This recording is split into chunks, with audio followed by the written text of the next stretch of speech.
Oops. Alright, guys. What's going on? My bad. Here we are. Alright, guys.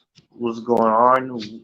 Is me, Joshua, aka Fuchs Filmmaker now for a zero here. I'm here with a special guest. Hey guys, it's me, John Avenger 7 1985. We're going to do a live commentary on the 2017 Wonder Woman movie. Yeah, because originally the sequel was supposed to come out this week, but coronavirus. So unfortunately, we're going to get it in August, in the middle of August. So we're going to do this now. So when that movie comes out, we'll do a podcast on that in August once everyone's seen it. Hopefully, Tevye could join us for that because he hasn't done one in a while. Yeah, this movie was really good. I saw it in the theater in 2017.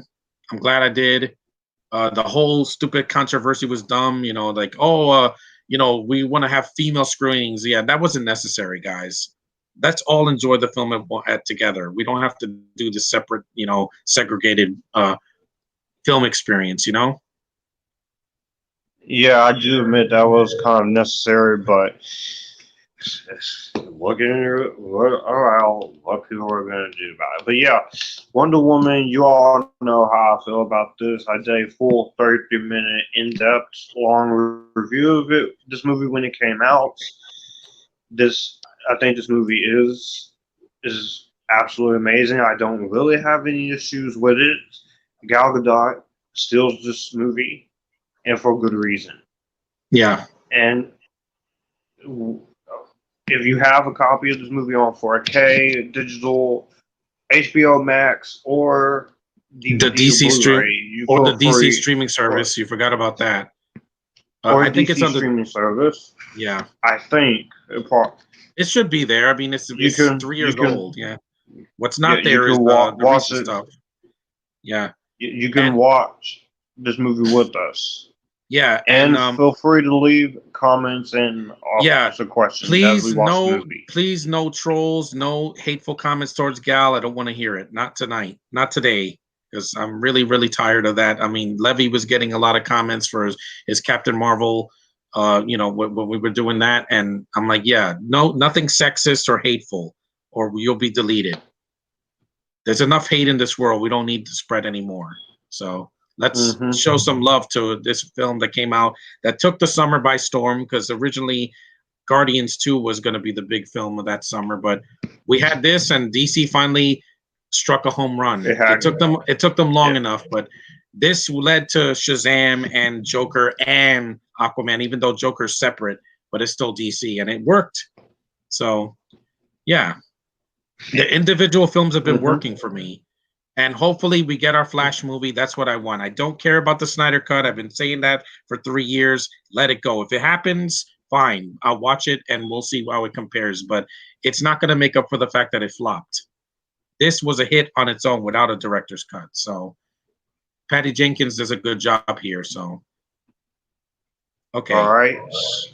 So with that being said, let's start. I'm at 4 seconds, so I might be a little bit ahead because I'll just reach there too. Yeah, because I wanted to get past all the logos and all the trailers. Did you start? Excellent. Yeah. Okay. Great music here. Yeah, and people that had a problem with the score of it's something different, guys. It's not the TV show from the 70s. I'm sorry, that's what you probably wanted. But the DC logo that's recently used, which it fits for them. Yeah, it does. It's not Marvel, but it's something different. And if it wasn't for this, like I said, the DC universe would have imploded because Justice League bombed, and it took a year until we got Aquaman. So, yeah. Yeah, well, Justice League, while it did bomb, it was still better than some of the bad movies we had to deal with in 2017. It's at least watchable. Yeah, like The Mummy and Arsenal and a bunch of other stuff. I actually like 2017 Mummy. I didn't. It was here we have too much. We have Gal's narration, and there she is, gorgeous. as much as I don't like Fast 4, I will give credits. You did introduce me to her. That and Fast 5. Well, Fast 5 was my introduction. Yeah. And this is a good looking film. You know, it's shot well. It's not like they shake the camera. Hey Tevya, like I said, my biggest issue with this was the ending. The last fight at the end, I'm not invested. I'm just like, oh man, they had to put this CGI fest. I'm like, really? It just took me out of it. You know, it didn't feel like a war movie anymore. It felt like a video game. I'm like, well, she is a superhero, so it's just that it felt like the ending of BVS again, just with her and not Batman and Superman there. So, but a little bit underwhelming. You know, like it was a villain that comes out of nowhere, and it's not epic enough. Like I was like, this is the final battle. I'm like, no. Hopefully 84 fixes that. There's the picture. Yeah. Well, I do like this final battle at the end of this movie more than the one in Captain Marvel. Even though I like that one a little bit. Yeah, that fight was a little short. bit. I get it. You know, it was short, but that one at least, you know, the fight in the space was something different, and it didn't like underwhelm me. Here's a flashback. A lot of people give crap to the child actors who plays Diana. Is younger and teenager, but this is a little girl, guys. Leave the kids alone. Like it's just like the little girl that got flack for Endgame. She's a little kid. They're not gonna have Oscar-worthy acting. This isn't Jacob Tremblay in Room, where that's awesome. The suits of the slow-mo here, that's definitely Zack Snyder's so he and his wife, and they're also producing the sequel. Yeah, hopefully that's worth the 3-year wait, because you know, slow-mo legs in my face. Yeah, I really can't complain too much about that. This is a wrong place and wrong time to bring this up. How do you feel about the protest? I don't care about it. I'm like, Tevya, these people need to get a life. Go see a good movie and just, you know, take a walk. And I said it before. Robin Wright Penn is still, well, she's not Penn anymore. She's still a gorgeous woman. She had a great year in 2017, even though she got killed off in 2049. Yeah, I thought that was a mistake. They wasted her, like because Sylvia Hoeks, they wanted to push her more. I was fine with it because it made sense to the story. But if you're asking me about this whole protest, I feel like that. That people, you have a right to be angry, but at the same time, you're not really doing the protest. There are some good to come out of it, but some of these protests it can become if you end up basically doing all these protests to the point it's gotten completely out of control. And I know I get it, but I understand why as a guy of color. I understand. Hey, I'm right there with you. But yeah, I will agree with you, Tevya. The entire situation is really nuts, and child actors can be good. I know some of them can suck. I've seen some of them on the Disney Channel and on Nickelodeon, so I know about horrible kid actors, not teens, that they're like under 12. I've seen them. Trust me, they're worse than this. I kind of put Jake Lloyd there, but that's not really his fault. Yeah, he was in a big budget franchise that everybody loved, and they were underwhelmed when they saw him as Anakin. But I'm like, he didn't come back for the sequels, unlike some people that came back when they did the rehash trilogy. But this is not about that. This is about Wonder Woman. This isn't Last Jedi, at least I can give it that. No, it's all right. It's okay. You have a right to say it. I have nothing against child actors. Yeah, it's fine. Because in the Last Jedi, there's kids actors in that movie, and they don't do anything. So what's the protest there? You know, who's going to defend that? A kid with a broom. Wow, that's us. That's riveting. Stupid. Oh, look, the gold outfit. Wonder Woman. She's gonna wear Ragnarok. Yeah, she's gonna wear that in 84. 84. A gold armor. Yeah. I think the little girl's cute. She's adorable. What do you want, guys? You want this kid to be like Jacob Tremblay? like having a look scared or something. She's not supposed to be scared. Look, don't get me wrong, Jacob Tremblay, he's a good actor. Yeah. But not everyone can be him. Yeah, exactly. And he was awful in Smurfs 2. He barely had any good dialogue in that because that movie was badly written. That movie wasn't his fault. It wasn't his fault. Smurfs of the Lost Village was way better. It's what we should have gotten. I cried at the end of that. I was like, I'm crying in a Smurfs movie for kids that's animated, and I'm like, yeah. They explain Ares' backstory here, but the thing is he's not on screen enough. David Thewlis was barely in it. I can kind of understand. Probably he was doing another movie or something, but he should have been in it a little bit more. Yeah, Kristen Wiig, they don't have excuses. They waited 3 years. They have to give her a lot of screen time, not just 5 or 10 minutes at the end. That would have been 2019. Yeah, but thanks, Dark Phoenix. It wasn't coronavirus. It was Dark Phoenix. Yeah, that I'm never doing a podcast for. I'm sorry. I'm never gonna see that. I don't want to waste my time. That's a bad movie. Trust me, you'd be better off just watching me rant about it this weekend. Yeah, because the thing is that movie was not even worth the wait, and it could have had 2 cuts, and it would have still sucked. Because Sophie Turner, we didn't know anything about her in Apocalypse. They just introduced her, and they rushed her story arc. Here, they give a lot of time to Diana, so that's why we cared about her.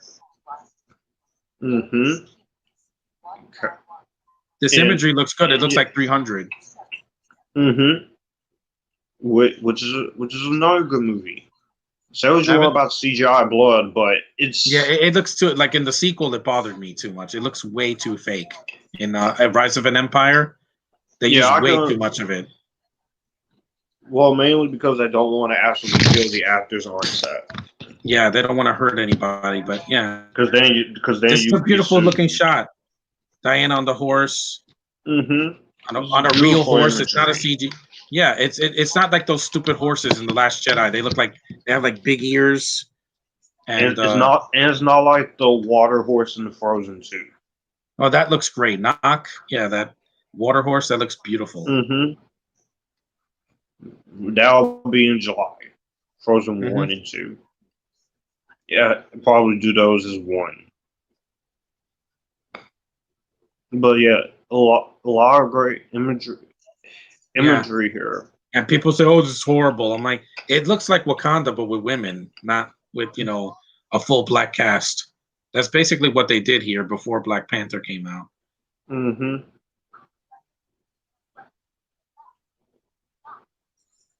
Connie Nielsen, I haven't seen her since Gladiator. I seen her in The Devil's Advocate, which was my introduction, and then Gladiator. Mm-hmm. But Connie Nielsen, she's a good. Robin Wright is also really good. I do like music here by Rupert Gregson Williams is really nice. Here, he also did the music for Aquaman. Yeah, which was a surprise. That movie should not have been as good as it was. I'm glad it was as good as it was. Now Green Lantern, if you get a second shot, you better do better this time. Well, they will. Otherwise, I'm just gonna backlash it just like I did 2011. Yeah, there's no excuse for having a big budget and having a CG costume. Shazam proved that you don't need a $200 million budget to have a good costume and good effects and a great story and a sense of humor, which I love that this was the first movie to do it, but with the side characters were the comical characters. But Shazam nailed it. Like, yeah, exactly. Shazam is still my favorite because I how much I loved how comedic it was, and it was light, and it was that and Stargirl have been huge surprises for me for DC. There were obscure characters that became big now. Yeah, Shazam is not my favorite DCEU movie, but it is one of them. A lot of people enjoyed it. Like it got almost the same rating as this. This movie, Wonder Woman, is number 2 in that range. It's still. Mm-hmm. But yeah, people are going to ask me, is there any DCEU movie I hate? Not yet. Yes, I have 2 of them I can't stand, even with an extended cut too. I didn't like Suicide Squad. I told everybody that because I'm like, they wasted a lot of potential in that movie, and a David Ayer cut's not going to cut it. It's too late. Leto sucked as the Joker. I'm sorry. Joaquin Phoenix owned it. What? He's not in the DCU though. I know, but he's still part of the DC universe, though. Just it's like Deadpool side. It's a side part of the DC universe, not main. I don't really see that. I just see it as his Joker is part of the DC Black label. Yeah, the same thing with Logan. That wasn't a Marvel MCU movie, but it was still Marvel, despite that. And Deadpool and such. Well, besides, the Arrowverse part is canon now because Flash showed up in Crisis. So yeah, so it's part of the same universe now. The Flash. Tiffany Green says my favorite ones are BVS and Wonder Woman. Same here. Those are my 2 favorites. I can deal with BVS. Okay, I'm sorry. I'm sorry. I know it has a lot of problems. Don't like yeah, it. She is. Gal. Yeah. And she was also pregnant while doing this, so another woman that's willing to. Yeah, that's why she has a applause to her and Scarlett Johansson for actually doing that. And Rebecca Ferguson in Fallout. So yeah, see, even when they're carrying life inside of them, they're still going to act. Yeah, Rebecca, she was pregnant for that movie and Doctor Sleep. I think Doctor Sleep was after she had her baby. Yeah. There's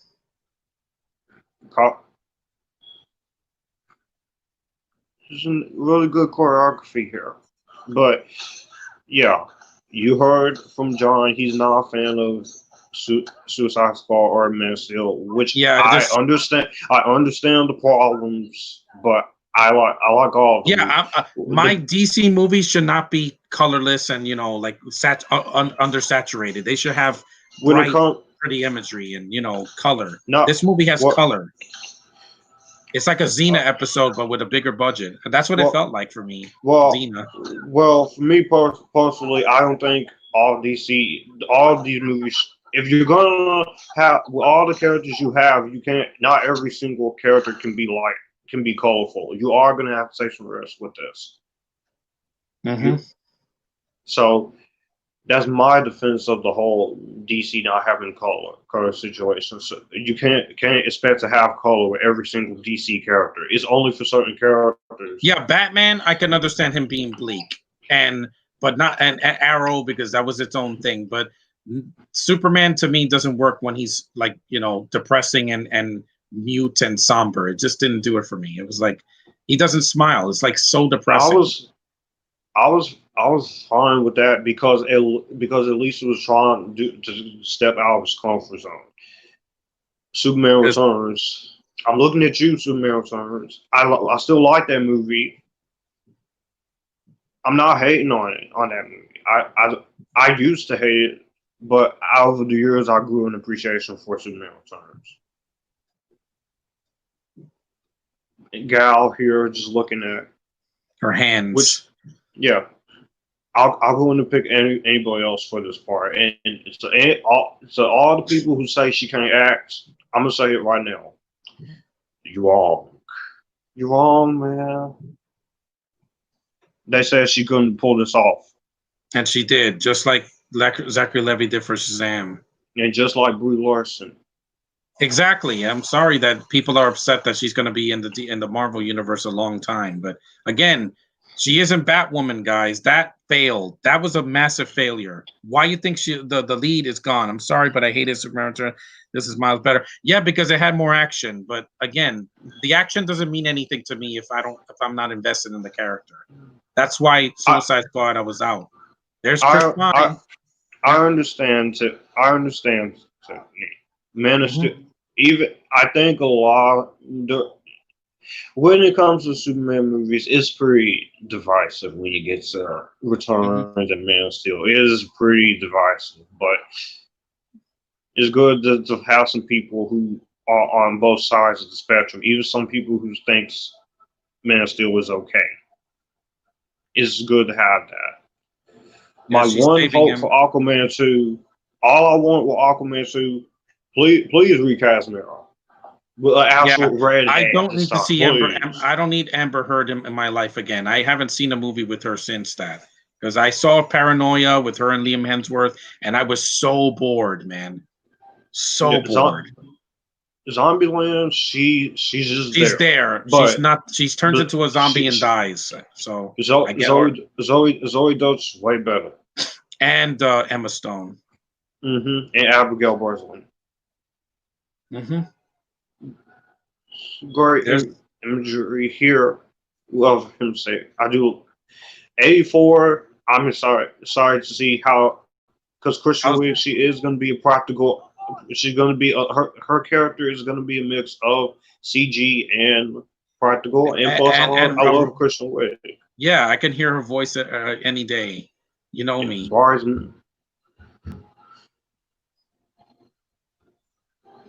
these effects also look pretty good. They don't look dated. That portal, yeah. There's a Little Mermaid reference here, yeah. I'm talking about the animated version, not the remake that's going to come out later this decade. Yeah. He's touching his face, yeah. No, you.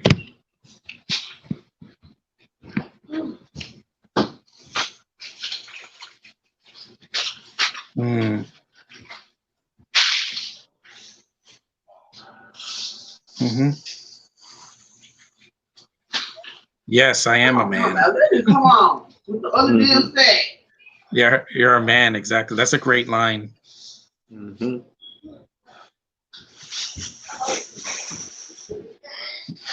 I can't do it.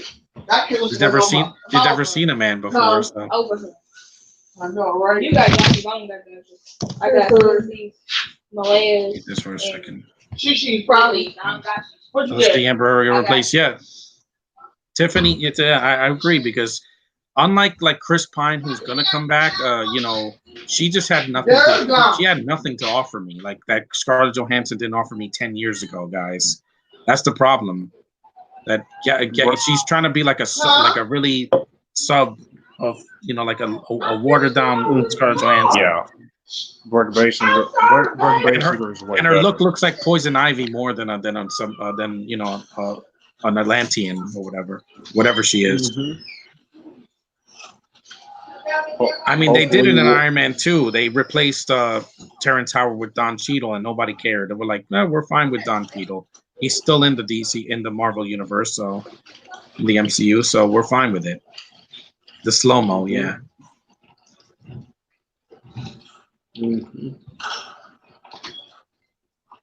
Oh yeah, this is when she gets shot.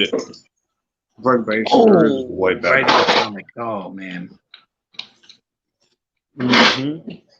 Xavier says that is a different topic altogether.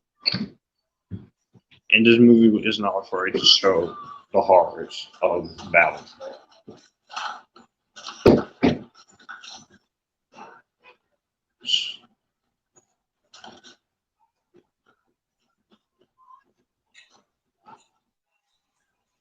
They're all on the horses with crossbows. Yep, there's a slow-mo again, yeah. And they're not going to show a ton of blood because it's a PG-13, guys. You're not going to see decapitations here. That's just not going to happen. And I'm happy about that.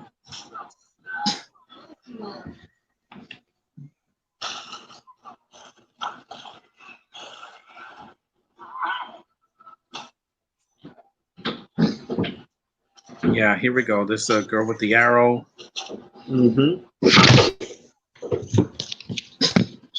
Stargirl is also pretty. His wife also pretty cool character too. Tune in for a new episode of Stargirl later on tonight on CW. The recast, yeah, that wasn't because of actors. No one, because of Ike. Who's Ike Perlmutter? Who's Ike Perlmutter? I don't know who that is.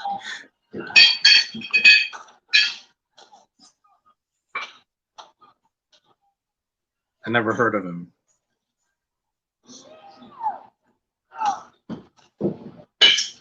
I'm excited for Wonder Woman 84. Let's go. Yeah, we have 2.5 months to go, but that's not that long. Fast 9 is a year from now, so I'm like, yeah, again, you get what you deserve. They should have stopped after 7. They really should have. I'm sorry. With Paul Walker gone, what are they going to do in Fast 10? They're going to have a CGI stock footage of him like they did with Rise of Skywalker? No, it won't be the same. Exactly. Ike Perlmutter is the head of Marvel Entertainment. Oh. It's like, whatchamacallit, like the guy that's in charge of Disney now. Which is not a bad replacement, actually. Who's a complete and utter...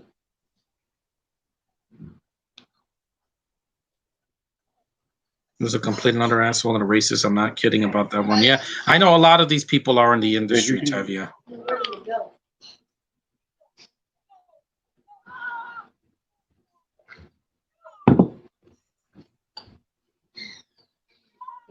You see a lot of emotion here over the loss of...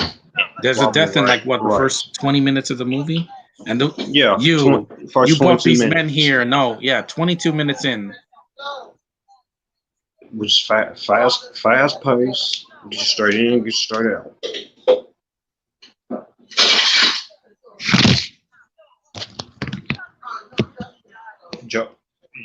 You can't tell him? Yeah. Steve Trevor is his name. I know in the comics he was blonde, but it doesn't bother me with that here. This is a really good shot. This reminded me of Thor, the first Thor movie. The crown, the what was it? The crowning ceremony when he gives Thor the helmet and all that. Yeah. These women are so hot. Like I'm glad they have diversity, and it's not a diversity hire, which I like that. They have black women, Asian women, white women, Hispanic women. They have all kinds of women. So I'm not complaining too much. Yeah, that's the lasso. Yeah. It's a good effect. We didn't get the invisible jet, but we're going to get it. Also, I forgot to mention Ike Perlmutter was the reason why the Inhumans were getting a huge push away and why the Inhumans show failed miserably. Say it, Chris, say it.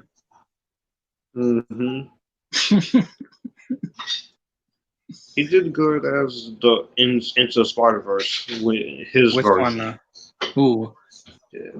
Chris Pine.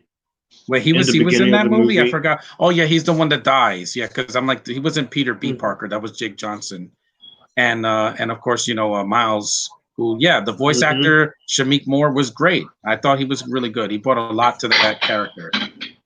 The voice cast wasn't the problem with that movie. It was just again like this movie. The ending, flashing strobing lights bothered me.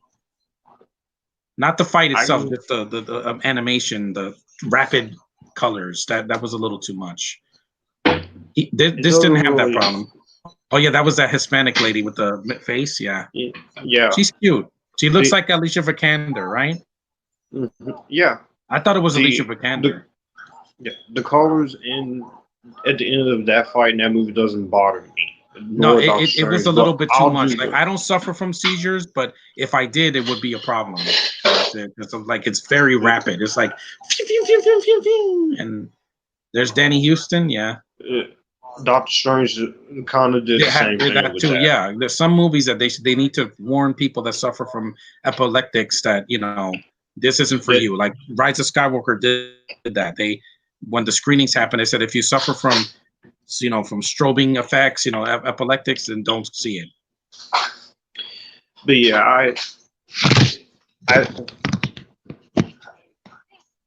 this is a good scene. It's kind of. I do. Huh? I will probably do the commentaries for the Thor movies, but if I do Ragnarok, I'm going to be a little heated. No, you can wait because for that one came out in November, so we could wait a while. I need to wait. I don't have it on Blu-ray, so I need to wait for a while. Joker, yeah. October. I gotta get it by then. Hopefully. The real Venom. Yeah, this scene is cool. This is a flashback where he's flying. There's a lot of great homage to World War I here. People say it's compared this heavily to the first Avenger. They're both in World War. Came out before 1917, so. Which 1917? That I saw it was a good movie, but I do like this more.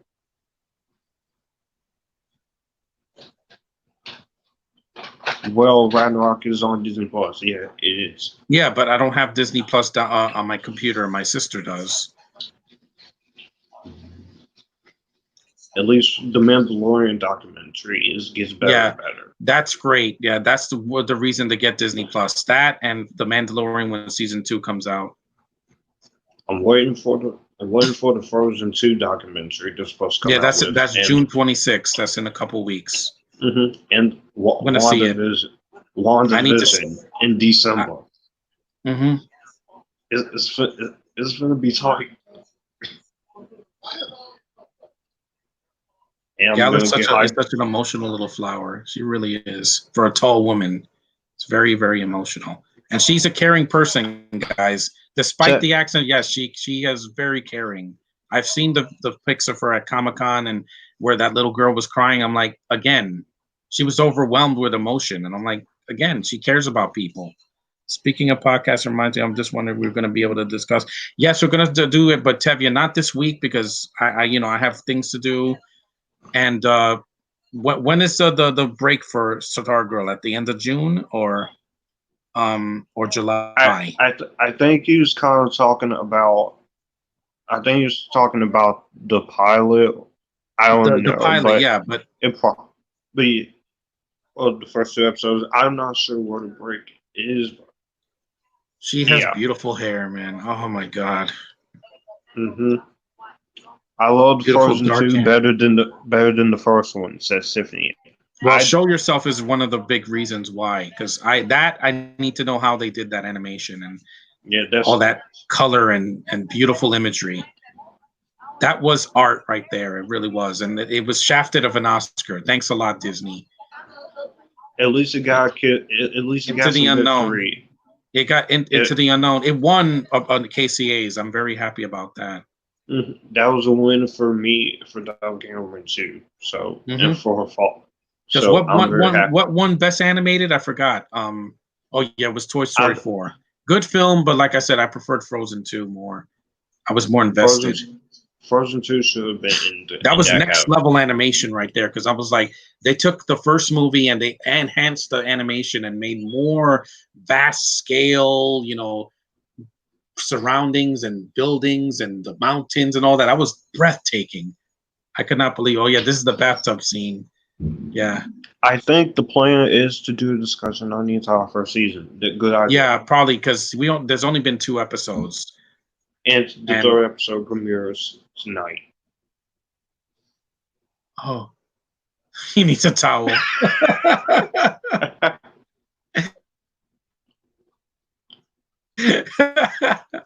He's in great shape for, this was after the Star Trek movies. Yes, I didn't hate those, guys. I'm sorry.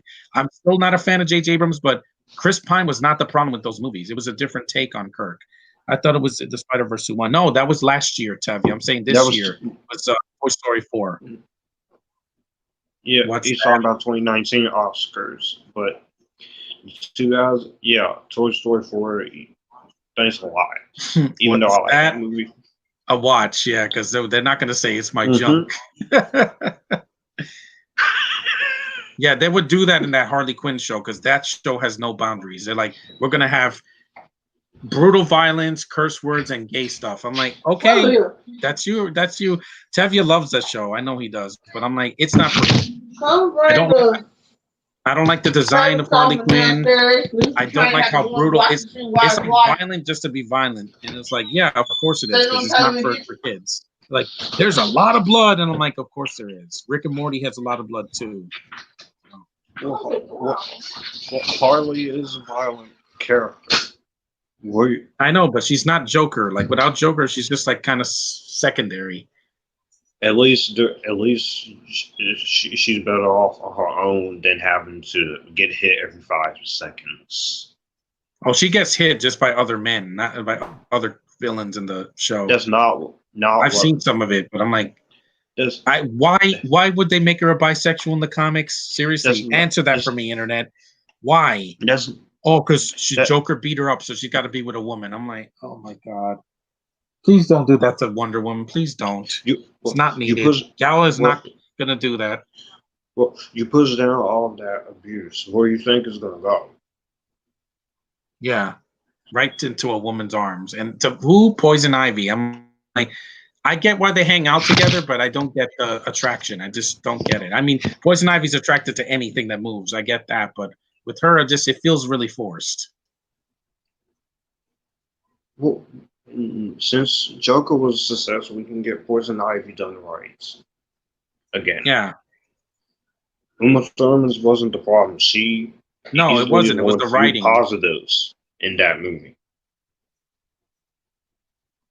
And I'm like I said, but DC Marvel, no matter what they do with the, with the community that they're trying to pander to, I'm still going to watch these characters, despite that. Mm-hmm. Despite them, Snowflake and all that. I don't need that. Don't need it. No. They're going to say what they want when Captain Marvel 2 come out.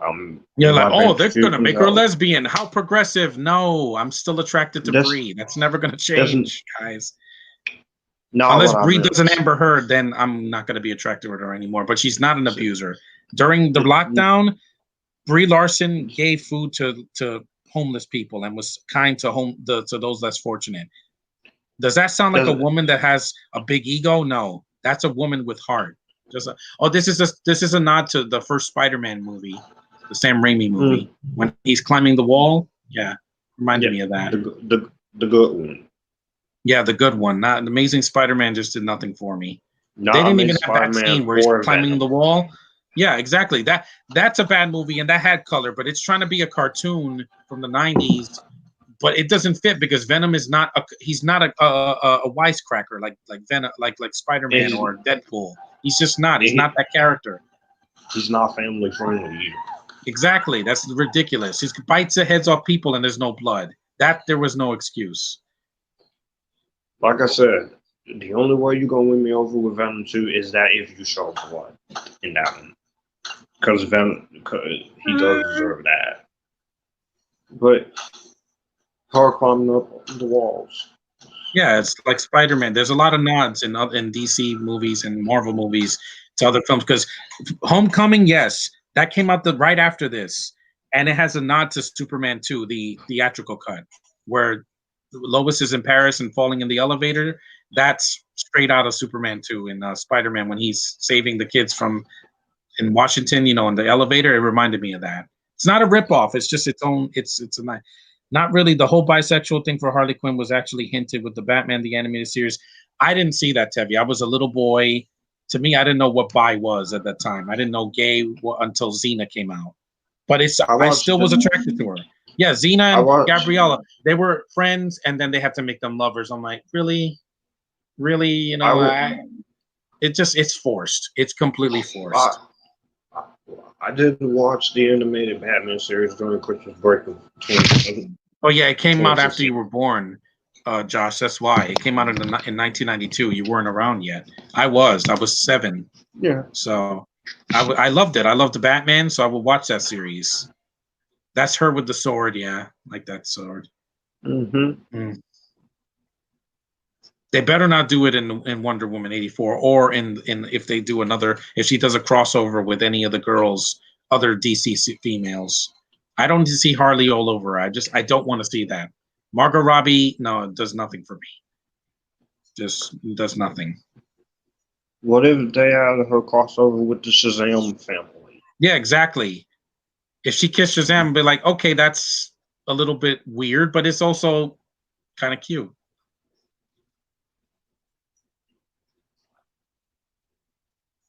Tevi is Says it was born in 1991. Yeah, it was a baby. I was a kid when I was like an older kid. I was 7, so I was born in the 80s. So when the animated series came out, that was a big deal for me, and the Superman animated series too. I haven't seen that. It's really good. Like some episodes got me emotional. I don't know why. I guess because I care so much. Yeah. But with this Harley Quinn cartoon, I'm like, it's for adults. I get it, guys. You're trying to be like Rick and Morty with 2 girls. I get it. Okay? Really bloody and really brutal. I get it. They say the F word a lot. I'm like, that's fine. Whatever. It's not for kids. It was on the DC streaming service, and now it's on the Sci-Fi channel for some reason, even though it's not sci-fi. Oh, Gal, your accent is so sexy. Ugh. Because sci-fi, besides the usual horror movies, they also show comic book like movies on Disney. Yeah, they do. So they show DC and Marvel movies there. They have, but with Marvel, I understand. You know, Iron Man, Guardians, I get it. Or what else? Ant-Man. I was always behind Gal Gadot's casting as Wonder Woman. Yeah, she is a Wonder Woman for real.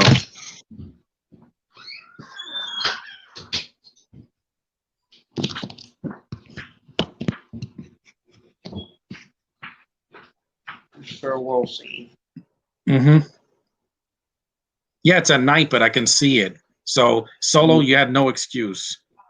You were supposed to have good lighting. I was always behind gals, yeah. Because the thing is that with her, she's big and she's very powerful, and the woman has screen presence. We didn't get that with other actresses that have tried. Well, Adrienne Palicki would have had a chance in the show in 2011, but the pilot never aired. Not internationally, anyway. Yeah, and her face, yeah, so clean. Gal and Linda are the 2 definitive ones.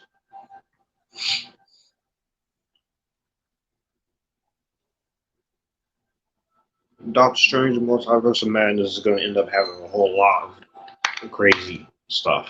Yeah, and Raimi does it. It's a perfect movie for him after the Spider-Man films, because it'll be his return to Marvel, and it's his crazy nice return. Oh yeah, because he did Drag Me to Hell and the Evil Dead films. That's par for the course. It is called Madness. It's not going to be called Madness because he's mad. It's because it's going to be crazy, just like the first movie was. Mm-hmm. Only this time he has another character with magic with him. Yep. In the form of Wanda. WandaVision, I will probably do a discussion on that. And it's only going to be. Yeah. It's freaky how Isa Gonzalez looks just like Gal. It's really, really crazy. They could pass for sisters. Mm-hmm.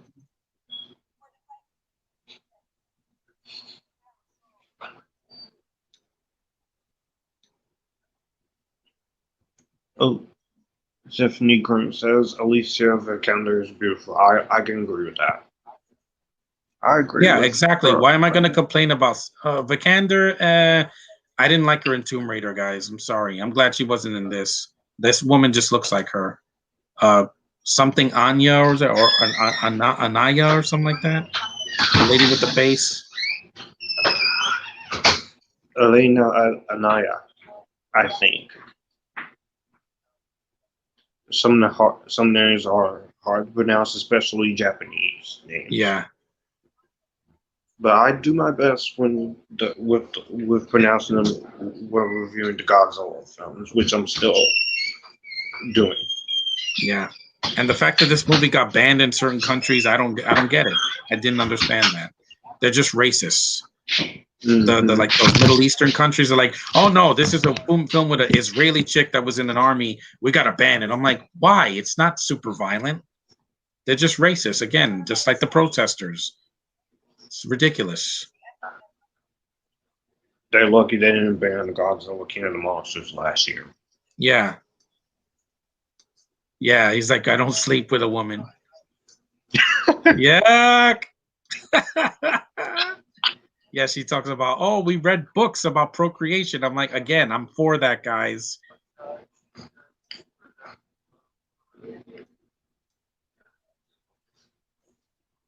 By the way, Tevia and Tiffany, I do appreciate all the comments here. Yeah, Levy was As doing his we're Q&A, watching. so he wasn't available to be here, but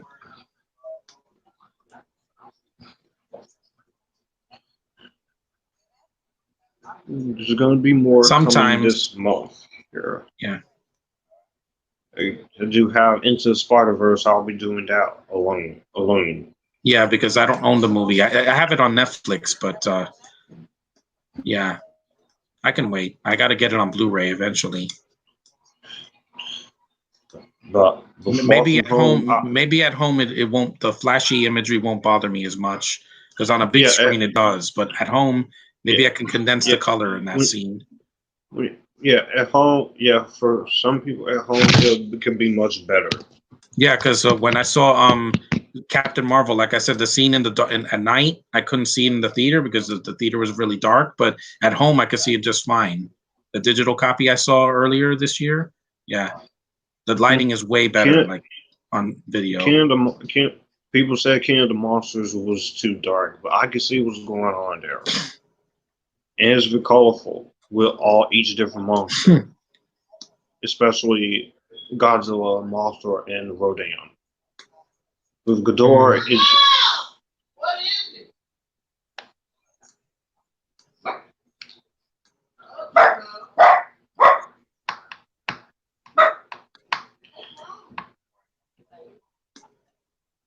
Far From Home, it will be next month, and Rogue Nation. Yeah. Now that I'm going to appear on camera because I need to show you my reactions about Rebecca Ferguson because I saw her before Gal. So, well, actually in a major role because Gal, the first time I saw her on the big screen was Date Night. She had a cameo with Mark Wahlberg. And I was like, who is that? And I'm like, oh, so that's the girl. I'm like, wait a minute. She was in Date Night? I went back and watched it. And I was like, yeah. Rebecca, I did see in Hercules right after Rogue Nation. Yeah, I saw Rogue Nation first. And then I was like, oh, wow. At first, I did remember you saying she was okay at first. Yeah, but in your initial review. In the past 5 years, yeah, she's grown on me a lot. Maggie Q didn't really have to do that for you. Here we go. Mm-hmm. Danny Huston. If I do a commentary on Venom, you're gonna hear it's gonna be heated. Yeah, so make sure you got privacy if you can. Rebecca Ferguson is gorgeous. Yeah.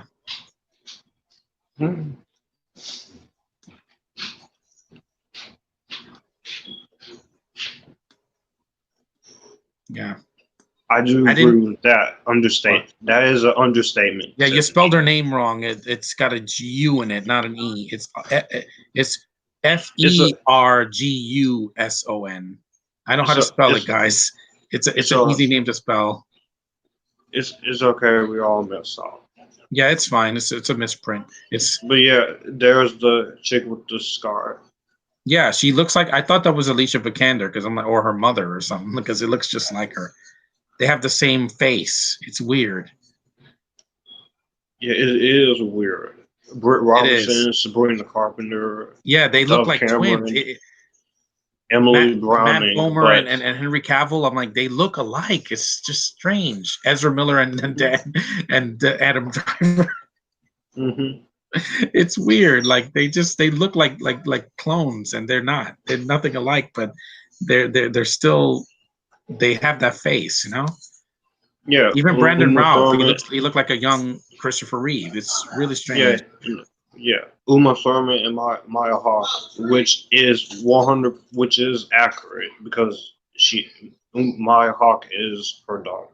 Yeah, exactly. It's strange. Like it's sometimes it's off-putting. Like also with Zoe Dosh looks just like her mom, just younger and more petite and my size. And whatchamacallit, Who else is related? Like and Elizabeth Olsen looks just like her sisters, just not blonde. And I'm like, wow. She got the Elizabeth, same face. She goes back and forth with her hair. Yeah, it's brunette and blonde, but yeah, I'm into that. When I first saw her, I'm like, that name sounds familiar. I'm like, Olsen. Oh, so she's the younger sister of the Olsen twins, and more successful now. Yeah, she's great in Gods of 2014. Yeah, Gal has her hair out now. Ugh. And Olsen is gonna kill once again in the WandaVision. Mm-hmm. Because we're going through different eras.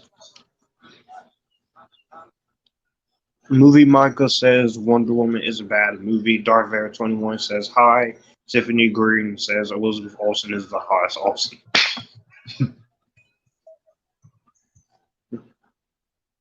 I do agree with Tiffany's understatements. 100%. Elizabeth Olsen, she is the hottest Olsen.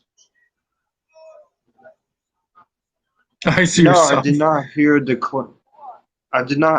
Clint Eastwood was originally going to play Superman, but it's glad to find that out. I know Nicolas Cage was going to in the 90s, but it was never made. You ever saw the documentary, The Death of Superman Lives? That would have been interesting before Cavill and before Brandon Routh.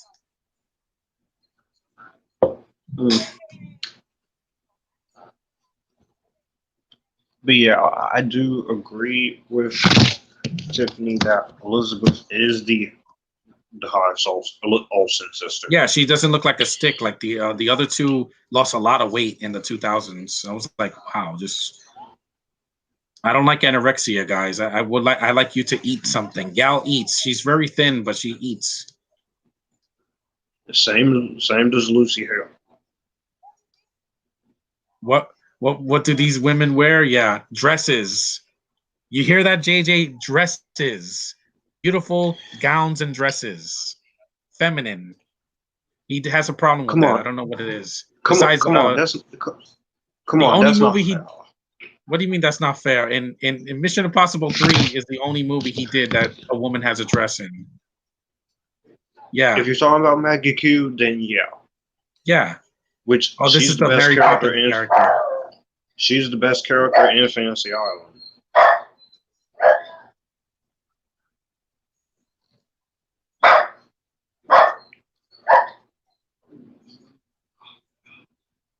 The ice cream scene is coming soon. Yeah. That's a good scene. Just like the Shazam family scene with all his foster family as adults. See, that worked for me because it was a surprise I was not expecting.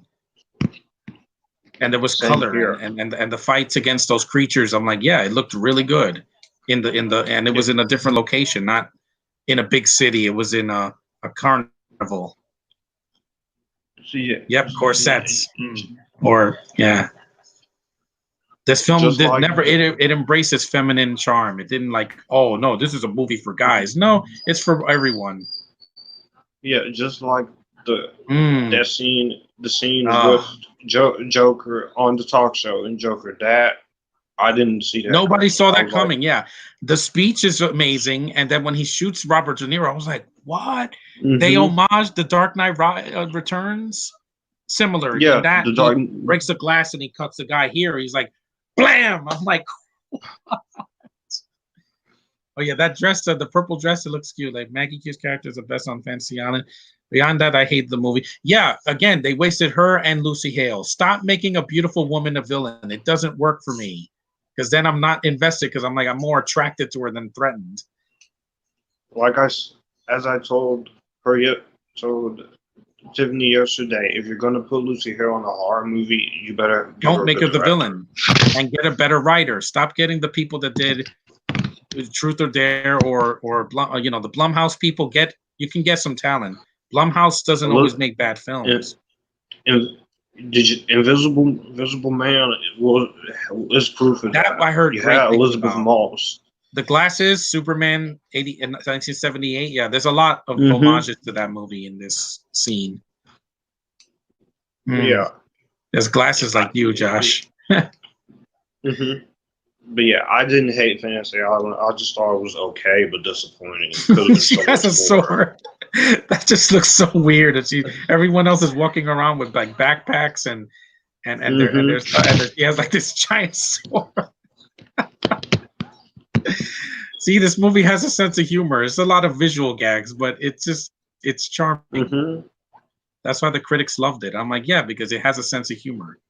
The side characters, the French guy and the Scottish guy, they all have a sense of humor. Yeah, that's why I like about DC and Marvel, even non-DC and Marvel. Mm-hmm. Sometimes you can have sometimes laughter is the best kind of medicine. Yeah, exactly. Bloodshot was way too serious, and that's why it bombed. And Hellboy tried to be like Deadpool, but it failed. I mean, it was trying to be dark and funny at the same time, and it didn't work. And Blood, you have to know the tone. You have to have a tone and be consistent. Don't throw comedy in a movie that doesn't need it. Venom didn't need it. I'm sorry. The comedy felt forced. Him screaming and going, wee! It was too much for me. The sound effects are just horrible. Oh, here comes the ice cream scene. Yeah, Bloodshot, I think it's after Isaac Gonzalez was in that movie. Yeah, I heard she was the best thing in it because Guy Pearce, no, does nothing for me. And the thing is, Vin Diesel is in his 50s now, guys. He can't pretend to be 35 anymore. This isn't the 90s or the early 2000s. Yeah, sorry. Vin Diesel, he tried. I think who do you think would have been a better Bloodshot with a better director that was in his 30s? I don't know. I don't know.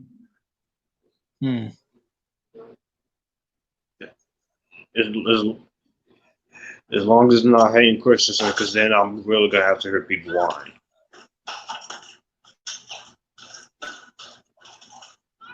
Fantasy Island had a crappy ending. Yeah, I did not like that ending. This is the scene from Superman when he crashes the bullet. Yeah, here it's her bracelet that does it. So it's not a ripoff. They're like, oh, they're remaking it. I'm like, no, that was a man. He was pretending to get shot, and then he fell, and then he was like, I caught the bullet. Here she goes, sting, and like it's cool. It's a nice homage. I don't feel like I was watching the same movie. Do you think Jake Gyllenhaal will come back as Mysterio? No, I don't. No, because he's dead. Mysterio's dead. Yeah. And they could still do Sinister Six. There's other members in that team, the Lizard and Doc Ock and the Rhino. There's a lot of characters. We've done Doc Ock already, but not in the Marvel Cinematic Universe, but I would like to see villains that they haven't put in a movie before with Spider-Man.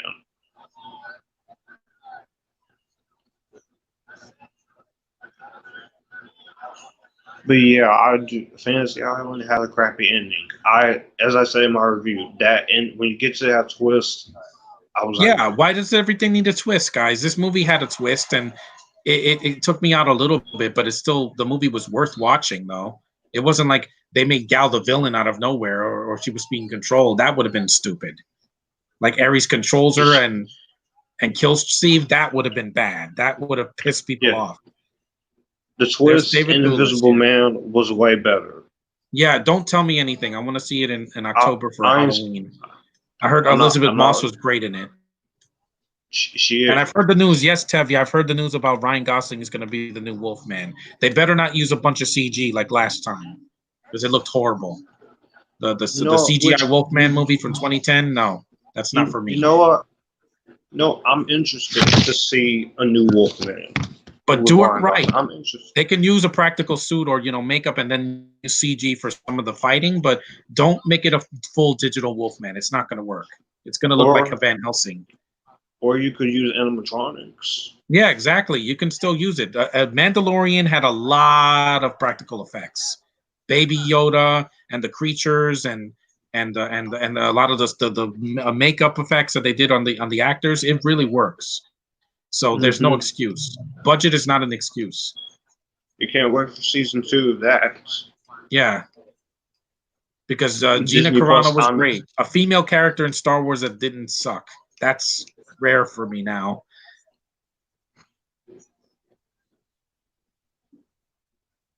Well, I do know some people who do say Padme sucks.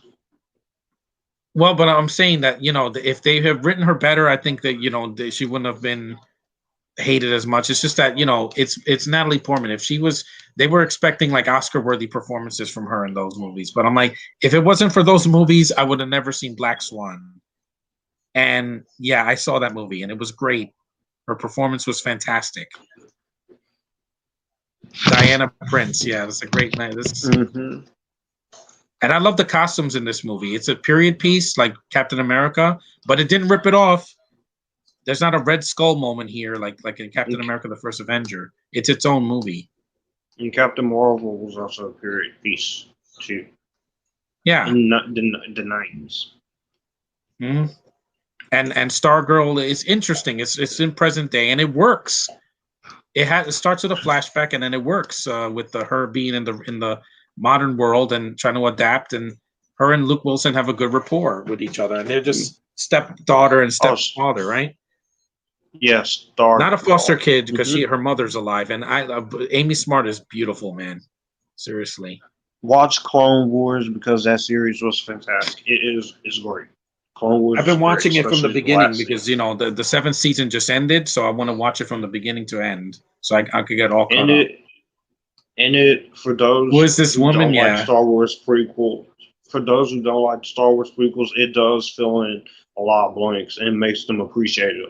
Those movies a lot more. We did not get that with the new movies. Like Resistance, that cartoon didn't bridge the gap because it was before Force Awakens. So again, there's no like middle ground between Last Jedi and Rise of Skywalker.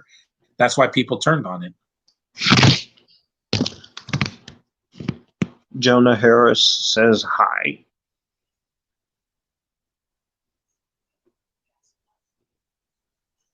Gas masks, just like what happened this year with all these masks that you have to wear outside. Did you wear masks, Josh, outside?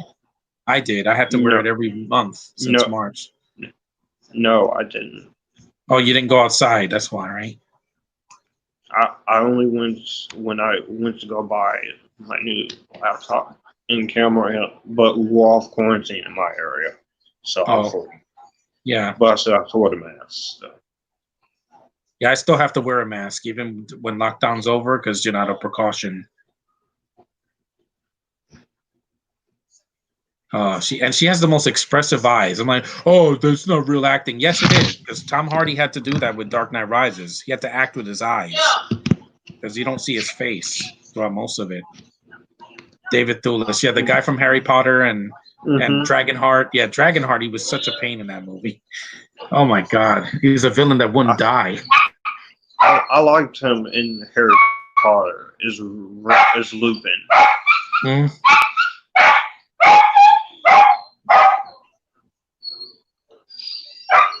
But I do. But yeah, people say expressive eyes is not acting. Brie Larson has them too. I have expressive eyes too. My favorite movie is Descendants 3. It's hard for me to rewatch. I did rewatch that last month. You should be ashamed. Yeah, you men in this movie, these old British dudes, they should be ashamed. You should be ashamed of yourself. And I know why she was emotional in these scenes, because again, she was with child. So the emotion was there. It was.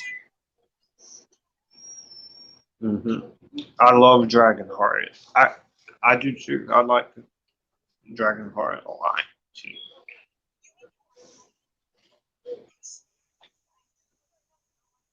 Chris Pine has really nice eyes. I must say that the blue eyes that he has, I'm a sucker for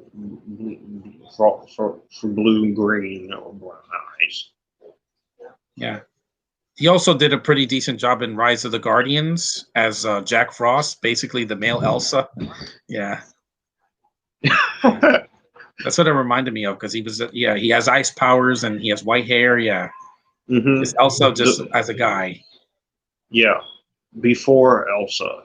And his character in that movie and Periwinkle. Oh, there's the French guy. He was in G.I. Joe, Rise of Cobra. That's where I remember him from. And the Scottish guy was in The Rundown with The Rock. Future filmer Tevia says he has to go. See you Yeah, guys. it's fine. Yeah. He doesn't look that impressed to me. You do to me.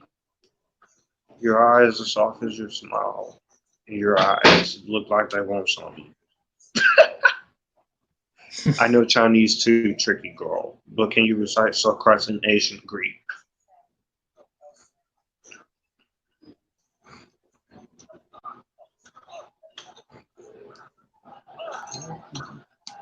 Subtitles. Yeah, there's a couple of subtitles in the first hour of this movie. This and the scene with the Germans in the battlefield. Yeah. I can deal with them.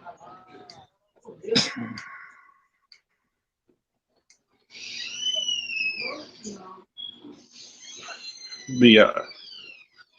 This is a Scottish guy, yeah. Mm-hmm. Gal, that's the power of estrogen. Mm. I'm still all I'm gonna say is no matter what date or no matter whenever it comes out, I'm still curious for gunpowder estrogen. Mm.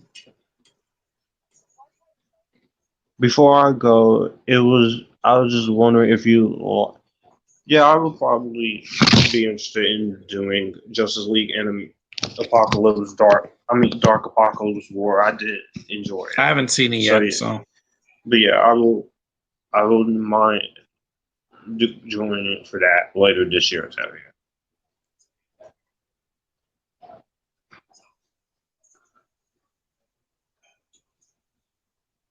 All I want right now is a picture of your lovely face. You won't need a picture.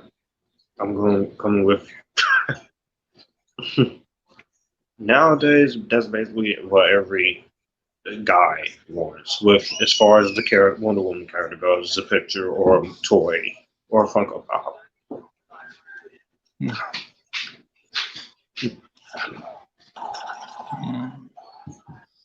Yeah, he says lovely face. Yeah, she does have a lovely face. I agree with that. Mm-hmm.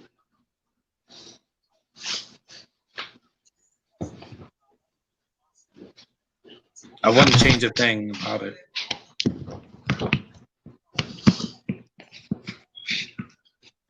You know who else? This looks like the same set from First Avenger. Yeah. Mm-hmm. When they're drinking and then Haley Atwell shows up. Yeah. Mm-hmm. I just recently rewatched it and it still holds up.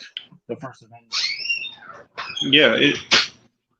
Yeah, it's one of the MCU's most underrated, right next to Captain Marvel, Age of Ultron, and Doctor Strange. Yeah, and even some of the Iron Man sequels, even though I have a lot of problems with 3. That I haven't done a podcast because, the supporting cast. I can deal with Iron Man 3 and the supporting cast to a certain extent. It's just that, there was just too many of them. And as far as Shane Black movies go, that The Nice Guys and Kiss Kiss Bang Bang are my favorites. Because I haven't seen The Predator and I refuse to. I'm not interested. I like The Predator, but I got a lot of issues with it. Yeah. The comedic tone just didn't work. Like, making Predator ha ha ha funny is not working. That is one of them. Yeah. Because the Predator comes from outer space, kills and he you, kills. and he takes your skin. Exactly, and your spine. How is that funny? This isn't Mortal Kombat. That can have some comedy in it, depending on which character they use. And he leaves you hanging upside down.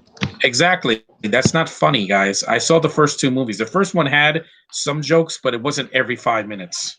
Oh, here's the ice cream scene. Yeah, I love this. Yes, this is a scene I like, guys. It's a light scene. By the way, I can't wait for the new Mortal Kombat movie next year. Yeah, I'm going to see it after my birthday. Because I need to see something good next year in 2021. Olivia Munn was miscast in The Predator. Yeah, she was. Here's the ice cream scene. Here it is. I love this. Look at that. Yeah, eat that ice cream, girl. Eat it. Oh.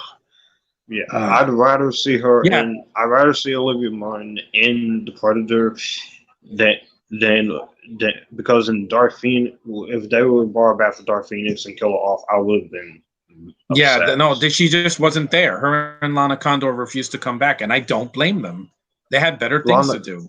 Yeah, Lana Condor, she has 12 Boys Part 3 next year. Yeah, exactly. So she didn't need any of this hoopla from Fox, because they're the reason that X-Men failed, and now it's in the hands of the MCU. So and we're gonna get Jubilee done. Yeah, done. I want to see her glove. I want to see the glasses. I want to see the thing from the cartoon. I want to see Wolverine's mask also, at least once. Yeah, we need. Because if he doesn't have the mask, it's just going to be a copy of Hugh Jackman, and that's not what we need. We need a different take. I want to see Rogue and Gambit as a couple, and I do want to see Scarlet Witch in that costume. Yeah, and please give Cyclops leadership skills. Don't make him don't make him forgettable and useless, and make him wear black. He wears red. He wears blue and yellow, or blue and white. Don't give him this black costume that they did in the first 3 movies. That is their main goal, is to make Cyclops the leader. So exactly, and give him color. I mean, do like what they did with Captain America. Just make him a badass with phasers, and make him, not authoritative. Too much color, not too much color. Just like it could be dark blue, but give him blue. I don't want to see anybody wearing black unless they wear black in the comics. The Nightcrawler wears black. He wears black, and I think Storm also wears black as well. She also wears white. Yeah, she also wears white in the comics. Gambit and Rogue, they wear their respective. Yeah, she's yellow and green. Yellow and green. I don't want to see her with a hoodie on and being all emo. No, I want the Southern accent and the red hair and the gorgeous, physique and the character. That will make me happy. Think Madeline Petch just with, but a little taller. That's what Rogue should be. That's a perfect casting. Would be better. She would be a perfect casting. Madeline would be better for Jean. Jean but who could be Rogue then? Probably Anna Kendrick or what's her face, or Lucy Hale, or even what's her face, Caitlin Dever, who I want to see as a superhero. Yeah. Which I guess Lucy Hale as Rogue, because she is. Yeah, that's a DC moment right there. Yeah, because you may not notice, Lucy Hale, she does have a Southern accent, and she just doesn't show it a lot. Because she's not like Matthew McConaughey. Yeah, this moment where they gas the guys and they laugh, that's a total like Batman Forever or Batman and Robin moment. It's like, but it was one scene, guys. It didn't go on for 5 minutes. Like the ice puns with Mr. Freeze. Oh yeah, this is the Native American guy that they actually use in the movie Suicide Squad. How dare you waste someone of color in that movie? What was it, Slipknot? He had nothing to do. They wasted him. Literally, he could have been a walk-on cameo. Katana had more to do than him, and she's an interesting character. I've heard. I didn't mind Katana. Yeah, she's got a cool backstory where her sword can swallow the souls and all that. It's interesting. I wanted to see more of that. Not, Leto's Joker, sitting on guys' laps and touching their faces. It was too much for me. It was just too much. I can't believe they're in the same universe as this. It just doesn't. It doesn't fit. Yeah, even David Ayer is not happy with how it turned out, because his version was more. It was butchered by the studio. Darker. They said no, this movie needs to be like Guardians. I'm like, but they're not. These guys are not superheroes. They're villains. Well, the only reason why they went that route is because of the negative reviews of BVS being too dark. Exactly. And they're like, we got to make it. But with that movie, the rainbow colors, it just didn't work. It felt really, really flat for me. The comedy it made me cringe instead of made me laugh. Like, Will Smith was the only character I liked as Deadshot. Awesome character. Like that character, I wanted to see his own film or like an own series on the DC, streaming service. That would work. Because they have Titans and they have Doom Patrol, so a darker character like that could have worked there. But in a movie like with all these other characters. It's like a circus. It's ridiculous. You have the clown, you have the lizard, you have the not the lizard. I'm sorry, Killer Croc. Croc. I'm a dinosaur. Oh God!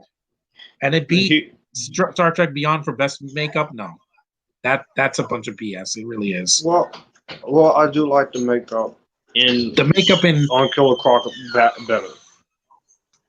Because with Star Trek Beyond, I like the Sophia Boutell's makeup. That was amazing, and also Idris Elba. Even his makeup I thought looked really well done. Mm-hmm.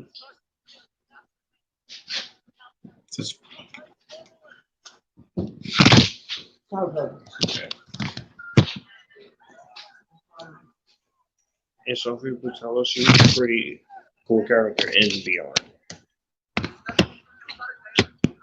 And here we are in the No Man's Land scene. Yeah, this is the scene in the mud. Mm-hmm. Yeah, they need to move. Yeah, that's how Karen Gilliam sounds. She sounds like that. Yeah. Just like the she is Scottish. Yeah, she is. Karen is Scottish, which that does make sense. Why she sounds like that, but this scene looks like the scene in 1917, but less violent. Because that's a war. I mean, what do you expect in a war, guys? Bloodshed and a lot of people traumatized. Also, there's no women in the war. Yeah, because it was 1970. It was the 19. I think when was this? The early 1900s, like 1910 or something like that, or the 1920s. 1910s. Yeah, so there were no women until like the 70s or 80s when they had freedom to vote and such. Yeah, but I did see your comment about Karen just saying I can't. I just saying I can't get enough of her. Between her and Wilson, it's like I'm being like. And by the way, this movie was never depressing. Like it should have been. The scene should. It's sad to see these people suffering, but it doesn't go on too long. Like a Schindler's List. I haven't watched it because I heard how depressing it is. It trust me, it is. But that's real. No Man's Land scene is the best scene. Yeah, I think we can all agree with that. And here she is taking off the bow, and then when I first saw this movie, I can't even tell you my own reaction. There's no post-credit scene, so when it's over, I could just stop, right? Yeah. The hair, take the hair off. Well, I'm an hour and 14 minutes in.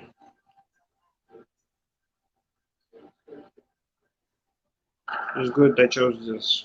They chose that for the Blu-ray cover. And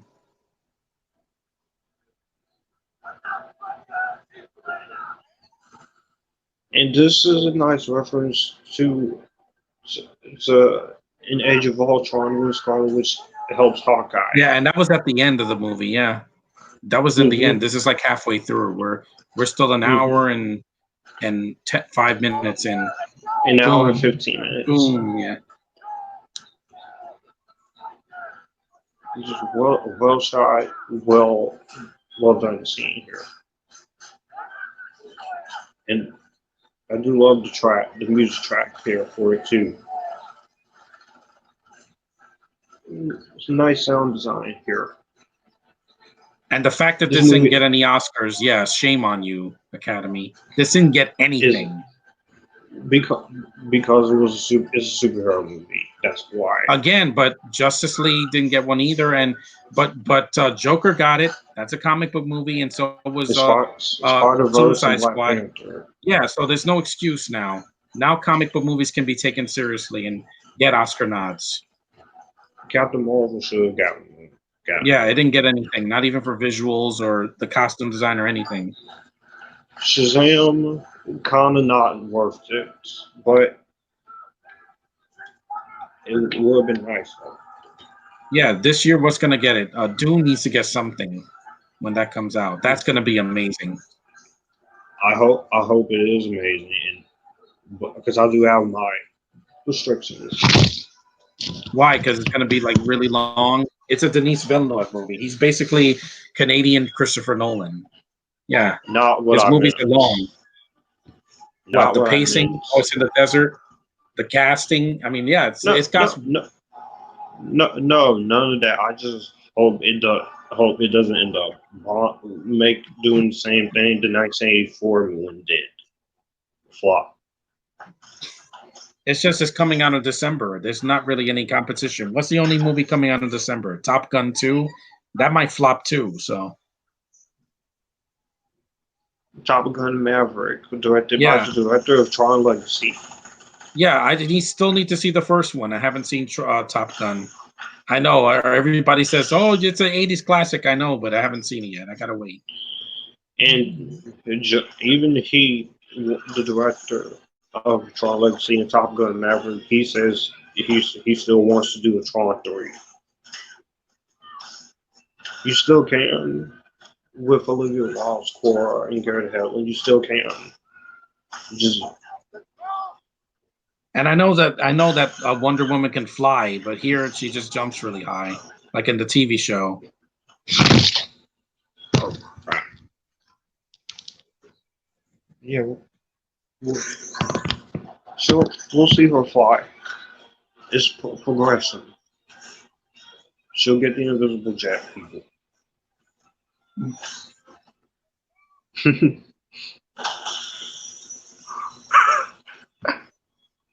Her just going around fighting people. And nobody said any feminist card. That was with Captain Marvel, because like, oh, she's OP. Again, she's OP in the comics. Read it.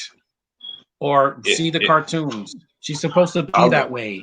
It's not like she's a Mary Sue that has no character development. She has a lot of it in the comics. All of these women do. I watched the cartoons with Carol on Disney Plus, and before I got Disney Plus, I didn't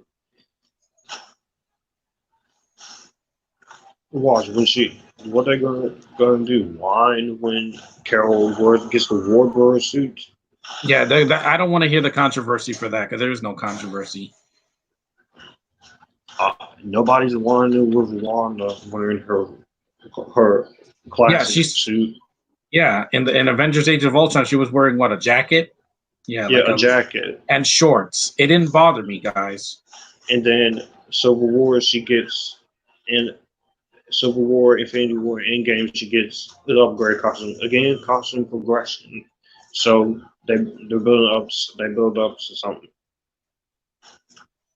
So her classic costume is not for nothing. You hear me?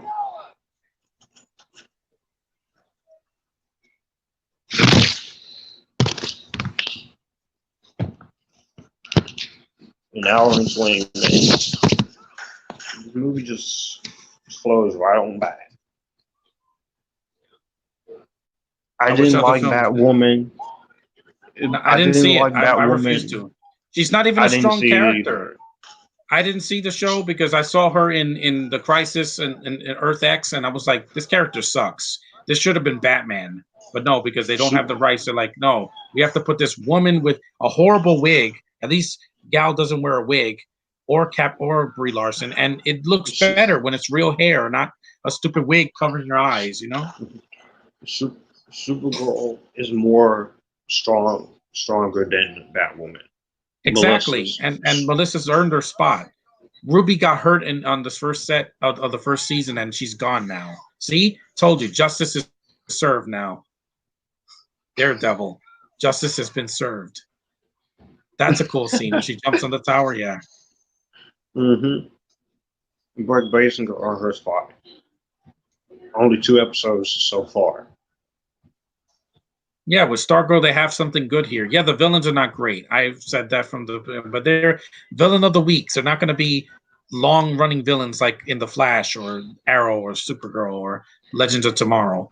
They're just a one-off villain usually. That's it. Or Gotham, and I don't even have any interest in that show. Well, I saw the entire series. Because Gotham, it doesn't interest me. It's a prequel. That's why. It's Batman, but I don't. It's a prequel. Oh, that beautiful hair. If I could just touch it once. Sorry, social distancing won't stop me. I'll be like, oh my God, your hair is so wonderful. It's so soft. Oh, this is a picture from BBS. Mm-hmm. Okay. Caitlin Denver's hair probably is so soft. Yeah. Yeah, after Booksmart, that movie didn't deserve to like underperform like it did. I know it wasn't a comic book movie, guys, or a big sequel, but again, it was something different. It was in a summer that was overstuffed with bad movies like the Aladdin remake and all that. I'm like, yeah, and it's too many sequels like Dark Phoenix and Godzilla King of the Monsters. They both underperformed. It's sad. But King of the Monsters did better with fans. Mm-hmm. Because they knew what they wanted. Mm-hmm. Especially me seeing Mothra and Rodan. Mm-hmm. But Ghidorah was kind of sissy a little bit in that movie.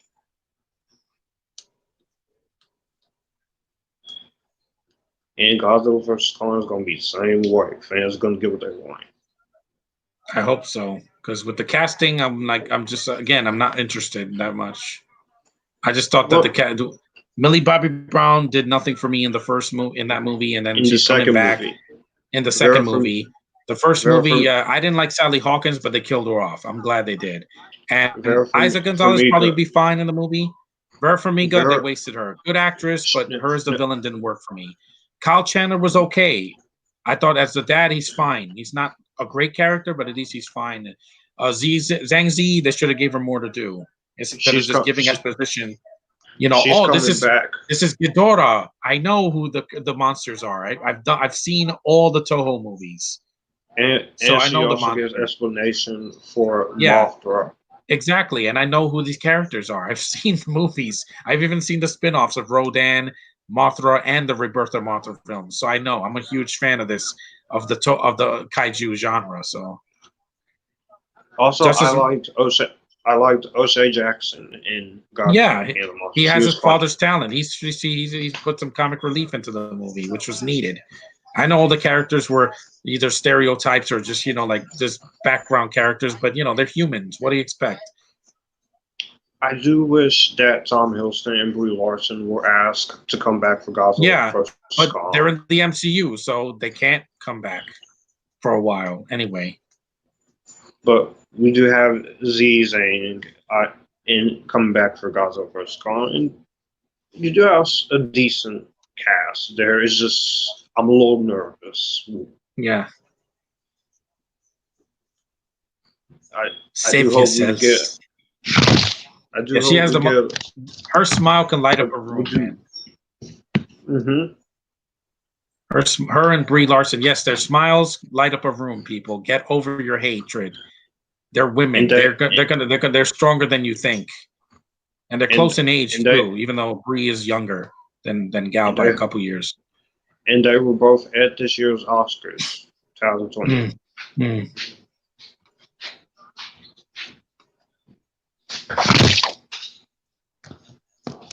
I didn't see this year's Oscar because it was too long. It was like 4 hours long, and I'm like, I don't have that kind of time. Yeah, Ruby Rose was terrible as Batwoman. With what I saw her in the two crossovers, I'm like, she can't fight. She doesn't do anything. She just stands there. And her acting is like, oh, I'm going to flirt with every girl that's around me. I'm like, again, we get it. You're a lesbian. That's not interesting to me. I'm interested in girls. Me and my friend here. Not you. It's not interesting. Brett Basinger. Brett Basinger. I keep thinking you're saying Kim Basinger. It's Brett Basinger, not Basinger. It's Basinger. She said Basinger. I'm like, wait a minute. Kim Basinger hasn't been in a DC movie since Batman '89. I'm like, oh yeah, I did say it wrong. You said Bassinger, not Basinger. Yeah. Brooke Bassinger didn't have to do that. Yeah, exactly. And she's adorable. She's my size. She's very young, yes, but she's adorable. Even with the costume, the shorts and the Captain America mask, and I like the costume. I think it's cute. She's not over sexualized, and she's not a Mary Sue. She's learning how to use the staff, which is cool. Yeah, you didn't see. I didn't watch the Oscars this year either, but I did see some what all won and did share. I'm glad Joker won Best Original Score and Best Actor because it deserved to. And also, I did share pictures of all the people attended in Dina. Yeah. Caitlin and her friend from Booksmart, which also didn't get any Oscar love. It could have at least gotten like best screenplay or something. Well, mostly. Beanie Feldstein and Beautiful Snow and Sigourney Weaver and Brie Larson and Gadot. Did you see their dresses? Yeah, I did. Estrogen. Yeah.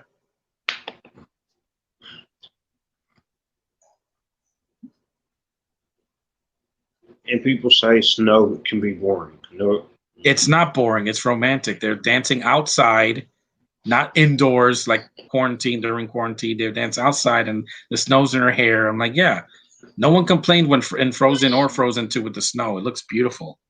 Yeah, snow can be good in animation, even in horror. Mm-hmm. Yeah, Krampus. You saw how beautifully shot that movie was. I was very surprised how beautiful that movie looked for a horror film. Yeah, touch her hair. Yeah, but the snow it really brings atmosphere and some ambiance to a scene. Yeah, this is straight out of a romantic drama, but it's nice. I mean, you're gonna have some romance in the DC. It works better here than in Aquaman because Amber, I wasn't buying her and Jason Momoa. I'm sorry, he didn't need her. Like he was like she kissed him, and I'm like her hair's in the way. I'm like, really? You're gonna censor the kiss between them underwater, and her hair's in the way, or red hair that's fake. Well, Aquaman 2 with Mara, they'll have a better replacement. So exactly, yeah. Just get someone with real hair, or just color her hair. Don't wear this red wig that looks like a dollar store red wig. It looked awful. You color her hair. You color Batman and Robin. If you color the hair, you're basically CGI in it. The hair. Yeah, exactly. Just a little bit. There it is. Yes. But yeah, Caitlin will do really fine as either in DC or Marvel. And this kiss didn't take 5 minutes like Twilight or After or whatever. It's romantic. Ooh, don't talk to me about After. You are so beautiful, gal. You really are. Any man would be lucky to kiss your lips. Any man. Don't talk to me about After. I hate that movie. I'm not going to see it. I refuse to see the sequels. I'm just not a fan of movies like that. My sister likes it, and that's fine. They probably read the books. Dad didn't read the book, but they did. I did tell them about it, and they ended up liking it more than me. It's the sibling. It's the case with siblings. And Leah, my sister, they do like X-Men. Mm-hmm.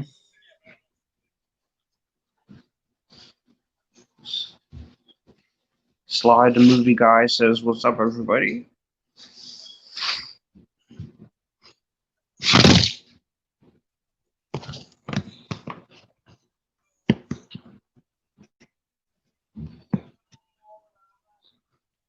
Slide the movie guy on the floor. After for me is a guilty pleasure, but it still sucks. Yeah, I can't. In some ways, I don't want to watch it on Netflix. I'd rather see anything else on Netflix. To me, Venom is more of a because at least I can watch. Yeah, exactly. You want to see a better romance? See anything on Hallmark or on Freeform, like Piece of My Heart. That's a real romance, not torture. I'm not really big on Hallmark, but I did watch a few of their stuff. I watch it all the time. I have a sister and a mom, so I But show yeah, how sensitive I am by watching movies like that. Plus, there's gorgeous women on that channel. I'm not gonna hide from that anymore. Yeah. Katrina Law was I'm a man gorgeous that watches in Hallmark that one movies. Christmas movie. Every Christmas, I watch the movies. Thanksgiving, 4th of July, anything. Valentine's Day. I do. Yes, it's sappy, but it's. I have a sensitive side, you know. We all, a lot of guys do, but I can agree with what Tiffany said because after it still sucks. Venom is more I just didn't want to waste my time. I don't like the two leads. The abuse thing. Oh, it's good to cheat on your brother. No, that's a really bad message for girls and for guys. Exactly. It's a bad message. Why you think I was upset about it? Because you send that message to the lowest common denominator.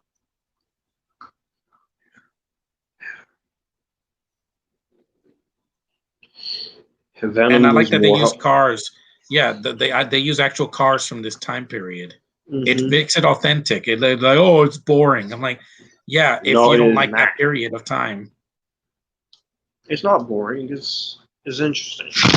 It's an origin story, guys. It's going to have a lot of comic book, conversations and build up. At Wonder Woman 84, they're going to use a lot of 80s stuff, and I know, and I was around at that time, so I know exactly what it was like. Some of these millennials won't know. They're going to be like, "What's a Walkman? What are leg warmers? What are VCRs? What are this and that?" I'm like, I know Wonder Woman is such a fantastic film. Oh, and I don't have my issues with the film. Yeah, the final act in the movie where she fights Ares, the CGI wasn't that great. Exactly, that's what my problem. It felt a little bit flat for me. Yeah, the fights with the soldiers are really good, and then there's this World of Warcraft fight. I'm like, really?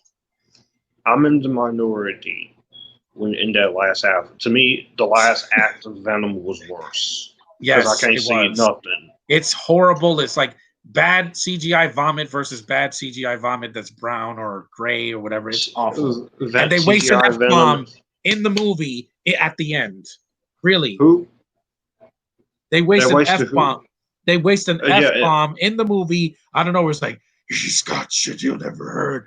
Fuck it. Let's just save the world. I'm like, really? You're going to use it now? It's like what they did in Apocalypse when Magneto says it out of nowhere. I'm like, it's forced. It fell flat for me. In Fallout, it was earned. When Cavill's like, why did you have to make this so difficult? I'm like, that was like, what? They said an F-bomb in a Mission Impossible movie? You could easily cut the F-bomb in Fallout out. That wasn't necessary in Fallout. I know, but they did it because Cavill's like really angry. It's like, damn it, I'm going to curse since I couldn't do that in Superman, in Man of Steel. So, yeah. Here comes Gal's gorgeous dress. Mm-hmm. Thoughts on the Zack Snyder cut that's coming out? I really could care less, but I just hope that it's something to add to the theatrical cut, not take away. Well, from what I've heard, it's going to be a completely different version. We're going to get Darkseid, Green Lantern. Yeah, and hopefully more things that were cut out of the theatrical cut, but still, it's still flopped, guys. That's not going to change. Even if still flop, it can get some people who absolutely hate the movie. Because the Richard Donner cut, it took 20 years for it to come out, right? Like 20 or 30 years almost. Yeah. After Superman 2 was butchered, yeah. 25 years, I think, yeah, because Superman 2 was 1981. So the Richard Donner cut was 06. So it took a while. So it didn't take 3 years. It took a lot longer. Yeah. But yeah, my thoughts on the Snyder cut, initially I was against it because of some certain things, mostly with Superman's black suits. Yeah, I didn't need that. Yeah, that was going to be forced in there because it's after Doomsday when he killed them.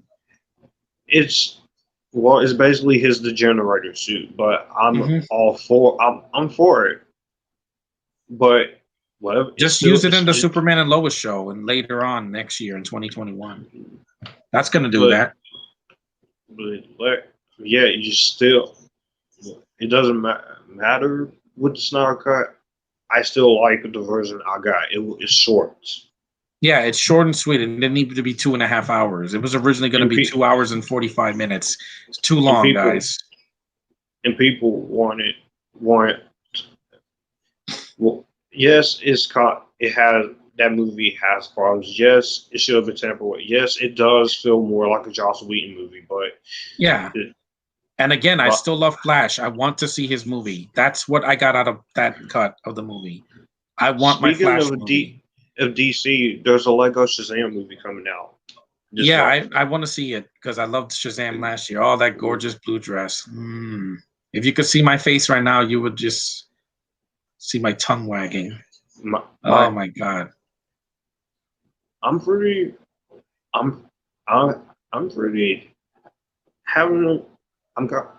every time I see this, I do blush.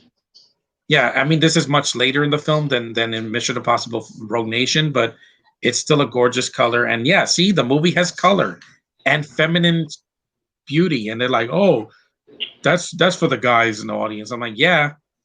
Well, we're guys. Also, some girls can. And the sword's a nice touch too. Even in Mission, I know, and people, yeah. And that Christopher McQuarrie, he's not going to show you from a distance. He's going to show you like right behind Rebecca Ferguson when she's going up the stairs. I'm like, that's so sexy. And Gal needs a choose please line. She needs that in either Wonder Woman 84 or in that other movie she's doing. What was it? Of the Nile or something like that. Yeah, the sequel to Murder on the Orient. Yeah, she's in that. She needs the scene where she's either taking her shoes off or she just says, "Can you please take my shoes off?" I like because I need to hear that. Yeah. I can't. It's good. It's good. She's getting a lot of work. But yes, she may not have the largest chest in the world, but you know what? It doesn't bother me, guys. Look at that face. Listen to her how she talks. Natural feminism, okay? Yeah, at least she's a woman. She's not non-binary or transgender. That would really bother me. Like in Supergirl, that girl or whatever she is, Dreamer, it took me out of it. It lost me. I'm like, you're gonna put this pandering thing in the show. Sometimes movies that I think the Die Hard with a Vengeance used a whole lot of it, and that I can't remember how. No, and with a Vengeance has a lot. Yeah, that Vengeance has a lot because it's R. It's from the 90s and it's R. So Samuel Jackson alone says a lot of that. He says a lot of those words. As I'll say, even with Mission Impossible 3, with Maggie Q's character, with the red dress. The red dress coming out of the car, I'm like, oh, so sexy. Again, I do hope they do allow her to come back. Yeah, I don't care about Vanessa Kirby. I'm sorry. Even the if white not dress Mission Impossible nothing for 8, me. If not Mission Impossible 8, at least another one down the road. If MI7 and 8 is successful. Because I do like we're almost an hour and 40 minutes in. Yeah, exactly. They could have done more with her. Kerry Russell died way too soon in 3, and her and JJ just don't work well together because she dies, and then in Rise of Skywalker she's underused. So I've heard at least Jordy Bliss. At least Maggie Q wasn't underused. Yeah, or Michelle Monaghan, who is beautiful, absolutely adorable. I know. I've seen Kiss Kiss Bang Bang. I sat through a whole movie. I'm like, yeah. I had a smile on my face as soon as she's in that Santa outfit, that Santa's little helper outfit. I'm like, oh. And she wasn't afraid to show her feminine side. Exactly. Nobody complained about that. She's pale but beautiful, just like that face. She could have been a Wonder Woman like 10 or 15 years ago. Some people said also Sandra Bullock in her prime too, but I don't know. Just an hour and 40 minutes and 53 seconds. Yeah, you're a few seconds ahead. But it's fine. When we get to the end, I'll just stop. There's no post-credit scene. Yeah, this is when she finds out. And and she has a lot of emotion here with the conversation with Steve.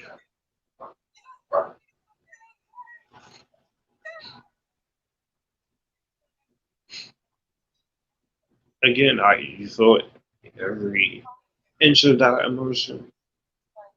And this movie never bashed men the way other films did in the 2010s, including like Black Christmas and all that. I'm like, yeah, you don't need to do that, guys. That's forced. What did we do? Mm-hmm. We didn't do anything to you. Oh, it's the man's fault. It's all their fault. Yeah, that's why you hated Black Christmas from last year. I can get it. I get it. I get it. Well, I can understand with some guys out there because some guys are like that. Misogynists. I get it, but we're not one of them. The Nerd Pack doesn't do misogyny.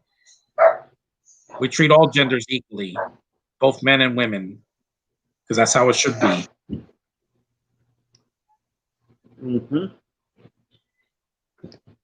Pause and she's riding on the horse. 1 hour and 41 minutes, 24 seconds. Him riding the motorcycle. Kind of reminds me of The Last Crusade there. Yeah. And she's got her sword out. And Captain Marvel didn't even bash men like some people say. Yeah, there's like, there's one line, the cockpit line. That's it. It was brief and it didn't go on for too long.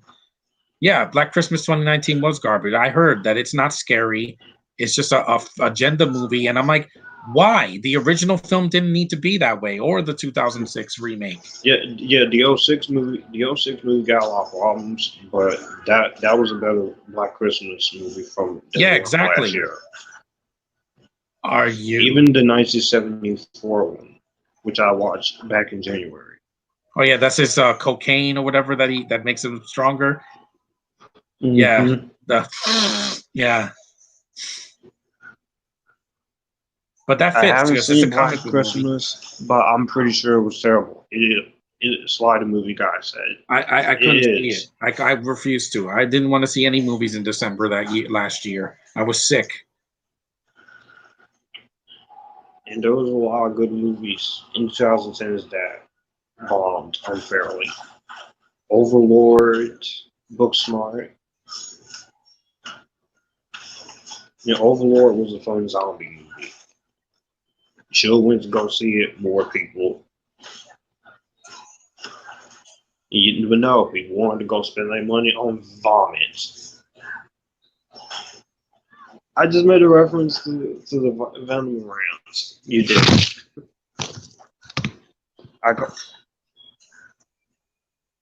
Wonder Woman doesn't back down, which is what I like about her.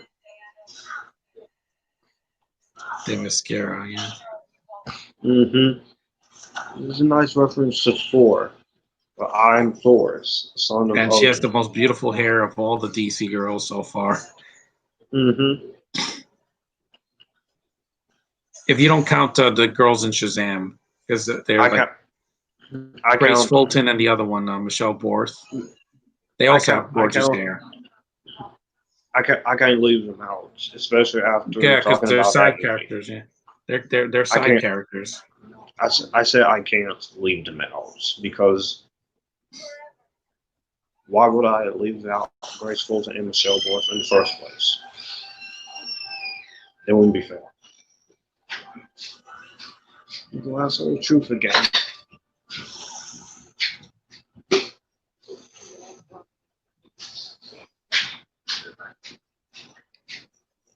It's fine if you hated the 06 Black Christmas remake. It's okay. It wasn't great, but it was better than the 2019 one.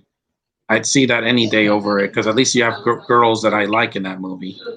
Yeah. Unlike in the 2019 version with freaking Imogen Poots. No. Well, the 2019 version, you had one girl. You had two girls, Imogen Poots, and the chick from Star. I like her. But they do nothing with her. Yeah. It's a woke version. I don't want a woke version of anything else. I've had enough. If people say Captain Marvel too. Captain Marvel's woke. No, it ain't. You just Black Panther, or this. People need to know the difference. or Into the Spider-Verse, because some people did say. I think some people probably did say that about Miles and Gwen. It's stupid. It made me happy seeing that. Yeah, exactly. Peter wasn't the main character here; it was Miles. So it's his story. What were people expecting? Gwen's never been black and with blonde hair. That's just not going to happen. You know, yeah, it made me happy seeing the interracial couple there in that movie, because it's kind of me.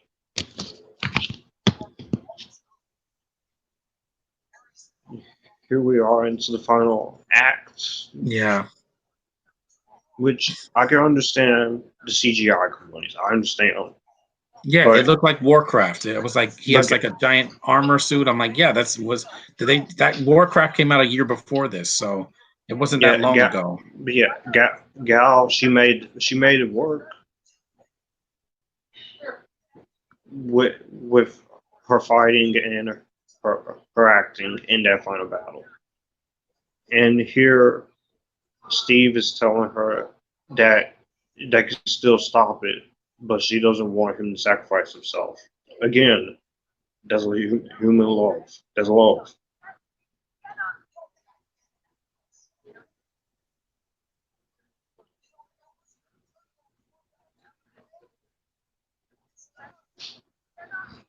And still, I preferred Homecoming because that movie, the ending had a lot of emotion where he was under the rubble and had to fight Vulture.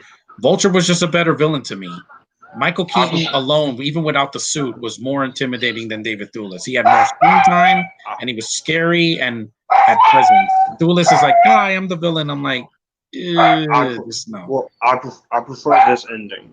I like Homecoming's ending up until it gets too out of hand. A little bit in Homecoming's last half. I'm like, the plane scene.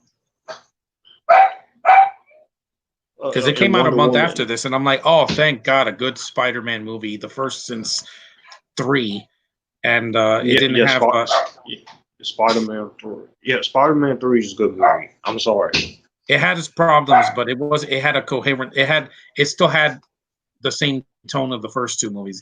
Amazing 1 and 2 were overstuffed and boring. That's a boring movie origin story because it's the same origin story we saw already. Here, we never seen a Wonder Woman movie. Except if you saw the 2009 animated one. And Spider-Man 3 had a better villain. Mm-hmm. I can deal with Topher Grace to a certain extent. Yeah, here comes the surprise. I'm the villain scene. Yeah. Was it an hour and 48 minutes in? The movie should have been over already, or at least getting to the end. Because Steve Trevor, his death, the death wasn't as powerful as it could have been, because we know he was going to come back in 84, so. Cheetah's not going to come back after the ending of that movie. But who knows? Maybe Cheetah will come back if they choose to keep Kristen Wiig. But anything Kristen Wiig does, I'm there. Even Despicable Me. Yeah, she's not in Minions too, but we'll find out next year. Yeah. And I like the Minions. They're cute. Yeah. To me, because with the unlike this movie, Amazing Spider-Man it was colorless and trying to be dark and serious, and it didn't work for me. I'm like, this is too soon, and it just sucked all the personality out of the movie. And Spidey should not be emo and a skateboarder and an idiot. No, it was just too much and disrespectful. Miles Morales was nothing like that. Yeah, he wasn't. Exactly. That's why they went in a different direction with him. Not just trying to copy what Raimi did. And I relate to his character because he's nervous, he's trying to get the goal. Pretty much like me. Yeah, and he wears his headphones and listens to music. Yeah, I said you or Anthony would make a great Miles. Definitely. Mm-hmm. Yeah, I can see Anthony as Miles Morales. I see that. Definitely. I can see, yeah, because I saw a bunch of them at Comic-Con last year, so I'm like, yeah, definitely could pull it off. The Spider-Ham. Yeah, that was the best character. He was the funniest character of the add-ons. The film noir Spider-Man and the girl with the robot and Penny Parker. yeah, she was cute because it fit because it was a cartoon. In live action, I don't think that would have worked with Spider-Ham since he's more cartoonish and he talks with his nose. Mm-hmm.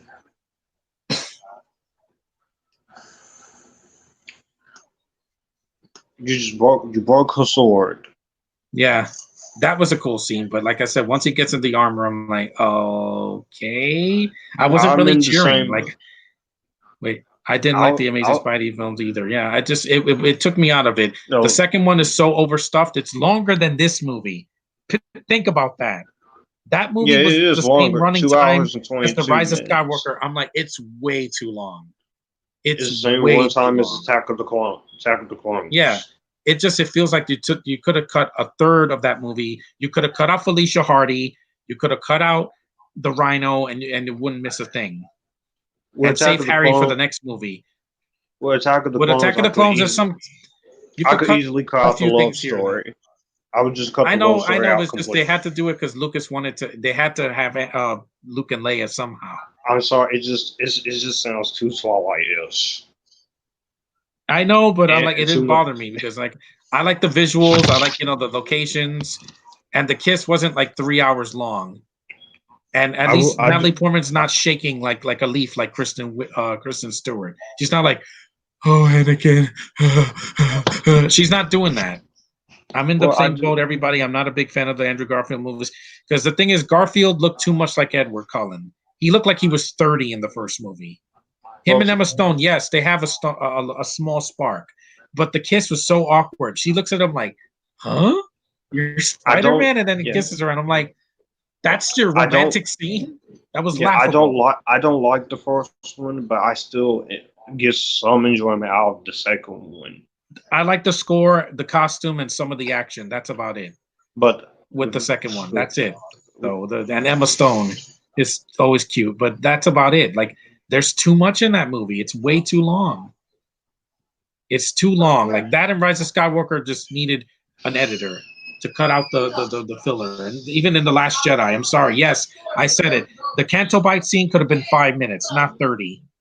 You didn't need the animal abuse and the gambling. That was all stupid. I saw those scenes online and it's dumb. When it comes with Rian Johnson, when his subverting expectations, it worked for Knives Out. You kill off Luke and you make him throw his lightsaber. That's subverting, really. Well, Knives Out, it worked better. Yeah, it better not have a scene like that, Josh, or I'm gonna shut it off. If Chris Evans like kills someone like out of nowhere, I'm gonna be like, done. I'm out. No, he doesn't kill anyone there. Because, like I said, but he is his character. He is the douche. Yeah, because you have him, Daniel Craig, and Jamie Lee Curtis. He's got a great cast, but when I heard that he was doing it, I was like, oh no, please don't let this be a 2.5 hour guilt trip. It's 2 hours and 10 minutes of fun. Yeah, it's shorter than Last Jedi, and they didn't waste an old actor in it either. And you have Ana de Armas with the American accent. Another cutie, yeah. And good is good. She's getting a lot more. She gets a lot more work too. Cute as a button. And Mia Kirshner look alike. Yeah, just Mia Kirshner, and a little bit of Miley Cyrus's smile. Like it's weird, like how she looks like her, and her face is adorable. Like, why do you think a lot of guys like her? People say Sam Raimi Spider-Man movies were silly, but if you read the 60s comics, they were like that. Exactly. And the characters looked better. Like the lizard looked terrible in Amazing Spider-Man. It looked like a giant CGI Goomba. It looked horrible. Rhino looked bad, and Electro looks like a Sith Lord. It looks ridiculous. I think Electro weird. Electro, he looked fine in that movie. Why do you keep doing that? Why do you keep bringing your camera up? You keep bringing it up, and I can't see. You're reading the comments. Yeah. Amazing Spider-Man 2 felt like a Batman and Robin to me when it Yeah. comes to the Every time lineup. Electro opened his mouth, like, you Time to light my money. candles. You forgot, yeah, light my candles. I'm like, it made me cringe. The music is great, but like I said, it was like a cartoon. That music could easily fit a Superman movie. Yeah, a Superman movie or any Marvel movie. It just didn't fit here. Like any other Marvel movie, that is. Just a Native American guy. Yeah, let's get back to Wonder Woman. I'm sorry that we got on tangents, but yeah, No, I'm not this scene. I'm not the biggest fan. I'm not the biggest fan of it. So the guys fighting in the scene is fine, but once he gets in the armor, I'm like, yeah, this is just a little too Warcraft for me. And he's using force powers like in Infinity War with that guy. He does the same thing. He can like the scene with the needles where he puts near Doctor Strange's face. Yeah, it's the same scene, except they didn't take me out because this is a space war. Here, it's supposed to be reality, and it's like, I don't know, it just took me out of it. Well, I'm the only person here who actually likes Fun Battle. So, and the death would have been more impact, and it would have hit me harder. Like, oh, Steve died. I'm really sad, but the fight just, I don't know, it just was distracting for me. Yeah, but at least Gal did her thing. Yeah. Even after this movie and after the other movies I seen Gal, and I still want her. Who doesn't? Then again, I'm the same guy who is attracted to Gary Gideon and Elizabeth Olsen, which I don't apologize for. I don't apologize for that. No, me neither. Yeah. This scene is good with Steve because it gives him his final hurrah before the movie's over. But and the flames. Let me see. I've seen the fight in the flames. See. Yeah. Now Warcraft. Minutes. Yeah. Yeah. Warcraft. I remember it being okay, but it's decent. Paula Patton was pretty good in it.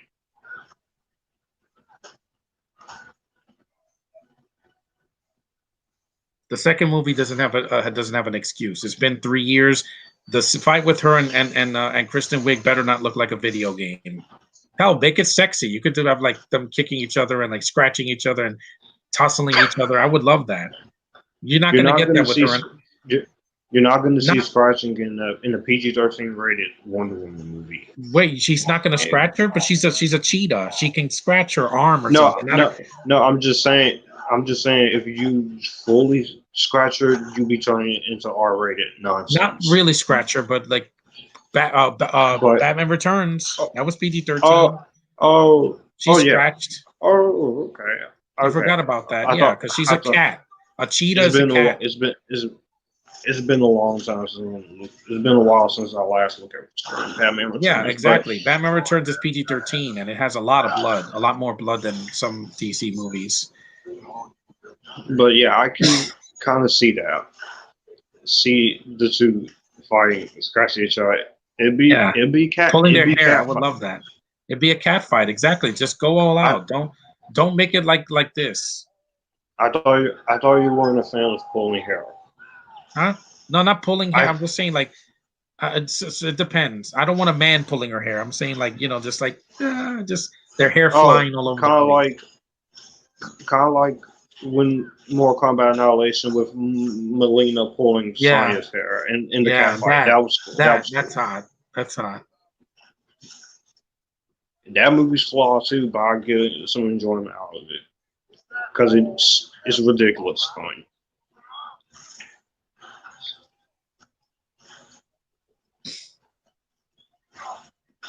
The gal's stronger. Think of the fight from Ghost Protocol. That's the kind of fight I want.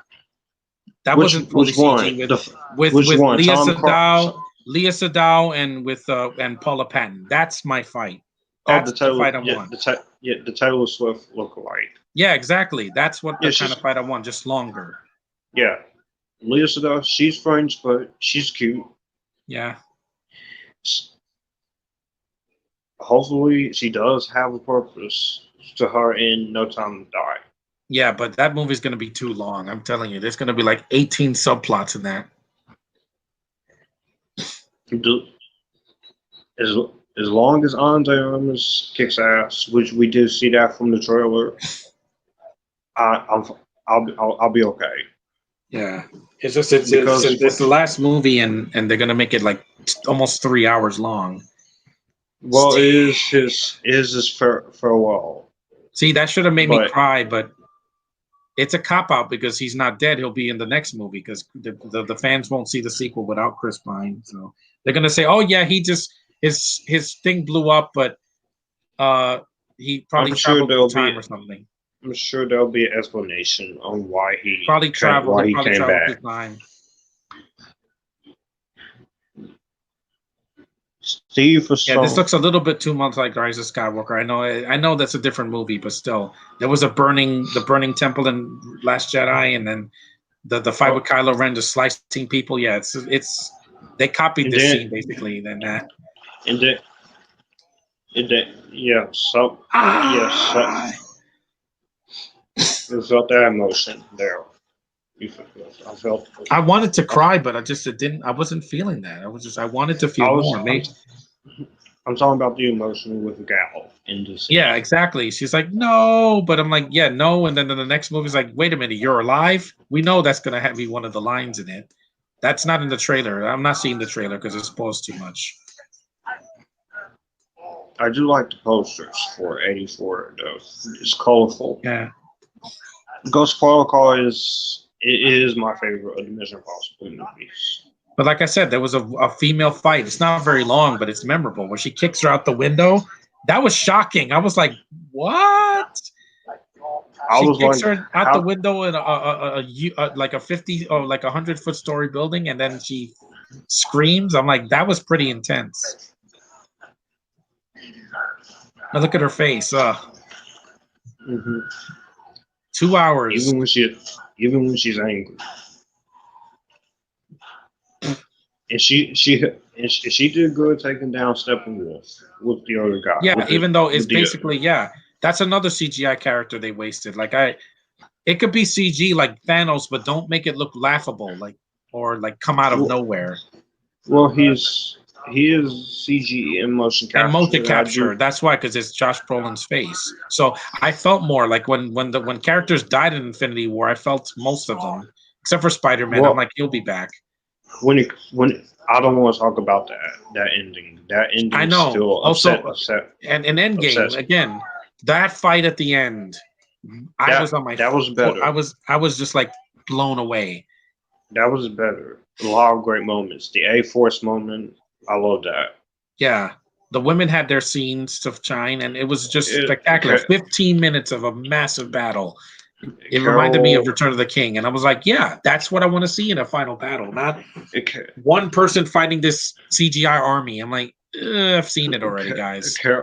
Carol taking down Thanos for a little bit. She did get her ass handed to her. Yeah, exactly. And who said that? Oh, if she beat him, it would have erased history. I'm like, no, it wouldn't. No, it wouldn't. Because she's powerful enough to beat him. But she hasn't earned that yet. Exactly. It's only her second appearance.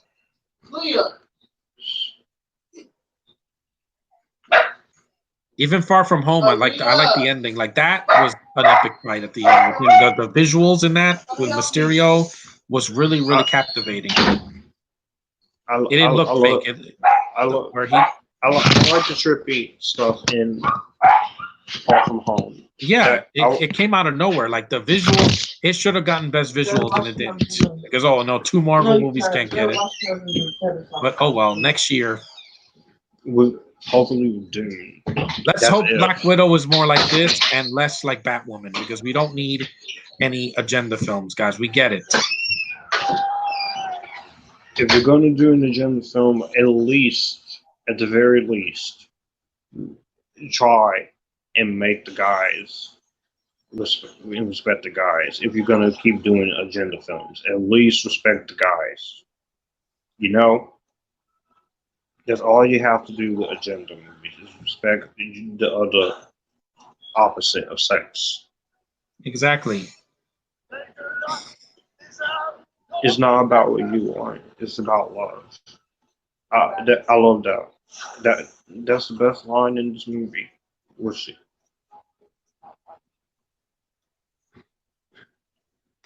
And I believe in love. I will destroy you. Yeah, that is so over the top. I will find him again. DC, stop! Don't yell in your movies. It's not epic enough when you're screaming. Ben Mendelsohn did that a lot, and that's why he wasn't horrible in Captain Marvel, but in other movies he is. Like in Robin Hood, he screams. In Rogue One, he screams. It's not epic. It just hurts my ears. Well, not all villains are gonna be calm. Most villains, yeah, but it's just he's always angry, and I'm like, we get it. You're a foreigner that likes to yell, but if you're not a wrestler, it just feels out of place, or a boxer. I know. I was talking about the DC villains. Not all of them. Yeah, Michael Shannon. I will find him, and it's too much. He says it 4 times. Because Nolan did Dark Knight, so it's like we got to repeat the same line 4 times. It'll be more epic. Why so serious? I can deal with most villains screaming because I don't really want to see all villains just be calm. I want them to show anger. Mark Strong didn't really scream in Shazam. He was giving a speech and then he was like, wait, I can't hear you. See, they play on that. They play on that trope and said, no, you're not going to bore me to death. We're going to make it that we're miles away from each other. And it's like, wait, I can't hear you. I think you're doing your villain speech. See, it reminded me of Deadpool, and that was awesome in Shazam. That's why I love it more than this film, because it knew what it was, and it was just going for it. And Zachary Levi was perfectly casted, and just when he shows up on screen, like there's no scene that doesn't make me laugh. Like every scene, even the scene where he's with what was her name? Grace Fulton's character. Yeah, Grace Fulton. Mary. When he saves her, I'm like, that was done better than in Twilight, because he's like, he saved her, and it's like, I know that you're, what he says. Gandhi said that. He said like some speech. Yeah, I think both actresses who played Mary are well casted. Michelle Gorf, and they look just alike. The kids in that movie were surprisingly really good. The Spanish kid, the Asian kid, and of course Darla, who was adorable as a little diversity. And it worked, though. It wasn't like, oh, they're going to force it into this movie. No, they're a foster family. A lot of foster families have diversity. This movie had it, and it worked. Yeah. See, DC knows how to do it. Right. But this movie I like more than Shazam, mainly because of Gal. I know, but if she shows up in one of his films, it'll be it'll just be perfect. Let's hope so. Yeah. Because Zachary didn't trash her or Brie Larson, so I'm glad he didn't. Joaquin Phoenix, when he screamed, I felt that, because that was like he's giving his Oscar speech, and I'm like, of course he won an Oscar for that. Nothing civil anymore. You people, you're all wrong, and I'm like, and I'm like, not everybody's like, what happens when you cross a mentally ill loner that's with society that abandons him? And I'm like, exactly. And it worked. And bam. And I'm like, the Joker's a killer. What did you expect, guys? When he said that, I was like, thank you. That was my redemption after sitting through Venom. That line was basically my redemption. That and the bastardized Joker in Suicide Squad. I'm like, this is the Joker, not some grills chode with tattoos on his head, sitting on guys' laps, and a stupid laugh like It's not the Joker's laugh. From what I heard, when it comes to his Joker, is that Batman knocked his teeth out, and that's what gave him the grills. It's still stupid. It didn't fit. That movie was right before this. I'm gonna give Jared Leto a try as Morbius. Even if the movie's bad, he will. Even if the movie is let down, I know he's gonna do good. Yeah, but I don't like the look of that film either. Suicide Squad. That was not his fault. I blame the writing and the stupid things. Like he had to be weird in order to get attention. I'm like, you can do it without doing it, without doing that. This is the end. Yeah, her jumping off the building, that was cool. But again, after that battle, I was like, anything would be better. Yeah. yeah, Caitlin Dever puts all she did a lot with the Netflix And show, that was it. Yeah. limited series, unbelievable. That was Wonder Woman. Patty Jenkins, you did a great job. Now I can stop it. Okay. I'm That at was the awesome. 2 hour and 10 minute mark. Yeah. Which Zack great Snyder, he closing only wrote shot. the story, yeah. And Patty Allan Heinberg Jenkins- and Jason Fuchs. Produced by Gal- Charles Roven, yeah. Deborah Gal's Snyder, produ- yeah, she produced it, yeah. Yeah, his wife. Gal is producing the Richard sequel. Suckle, yeah. We skip it. Yeah. Patty Jenkins and Gal Gadot are producing Wonder Woman Yeah, I know. 84. Of course, she made it up for this one. I love the title sequence and Death on the Yeah. Nile. I'm gonna see her in that. Elena Anything with Gal- Anaya, that's her name, the girl with the mask. Yeah, Elena. I was right. Anaya. I know it was Anaya or something like that. Warner Brothers. Yeah, don't drop the ball with this, Warner Brothers. You don't need to make Wonder Woman bisexual to get your point across. We get it. She's a powerful woman. They're not going to do that. And final thoughts? Well, this movie still holds up. It's long, but it doesn't feel boring. Gal's still amazing in the role. Chris Pine's good. It's got a good score. Really well shot. I like the look of the film. They have a sense of humor in this movie, which is more than I could say for some other films from DC and from Marvel. Because Vance Norstick, come on. Nobody smiles. Come on. That's somber and boring and lifeless. I can't do that. Stick, as I call it. You can put a superhero movie. You can have fun and still be dark. Blade did that.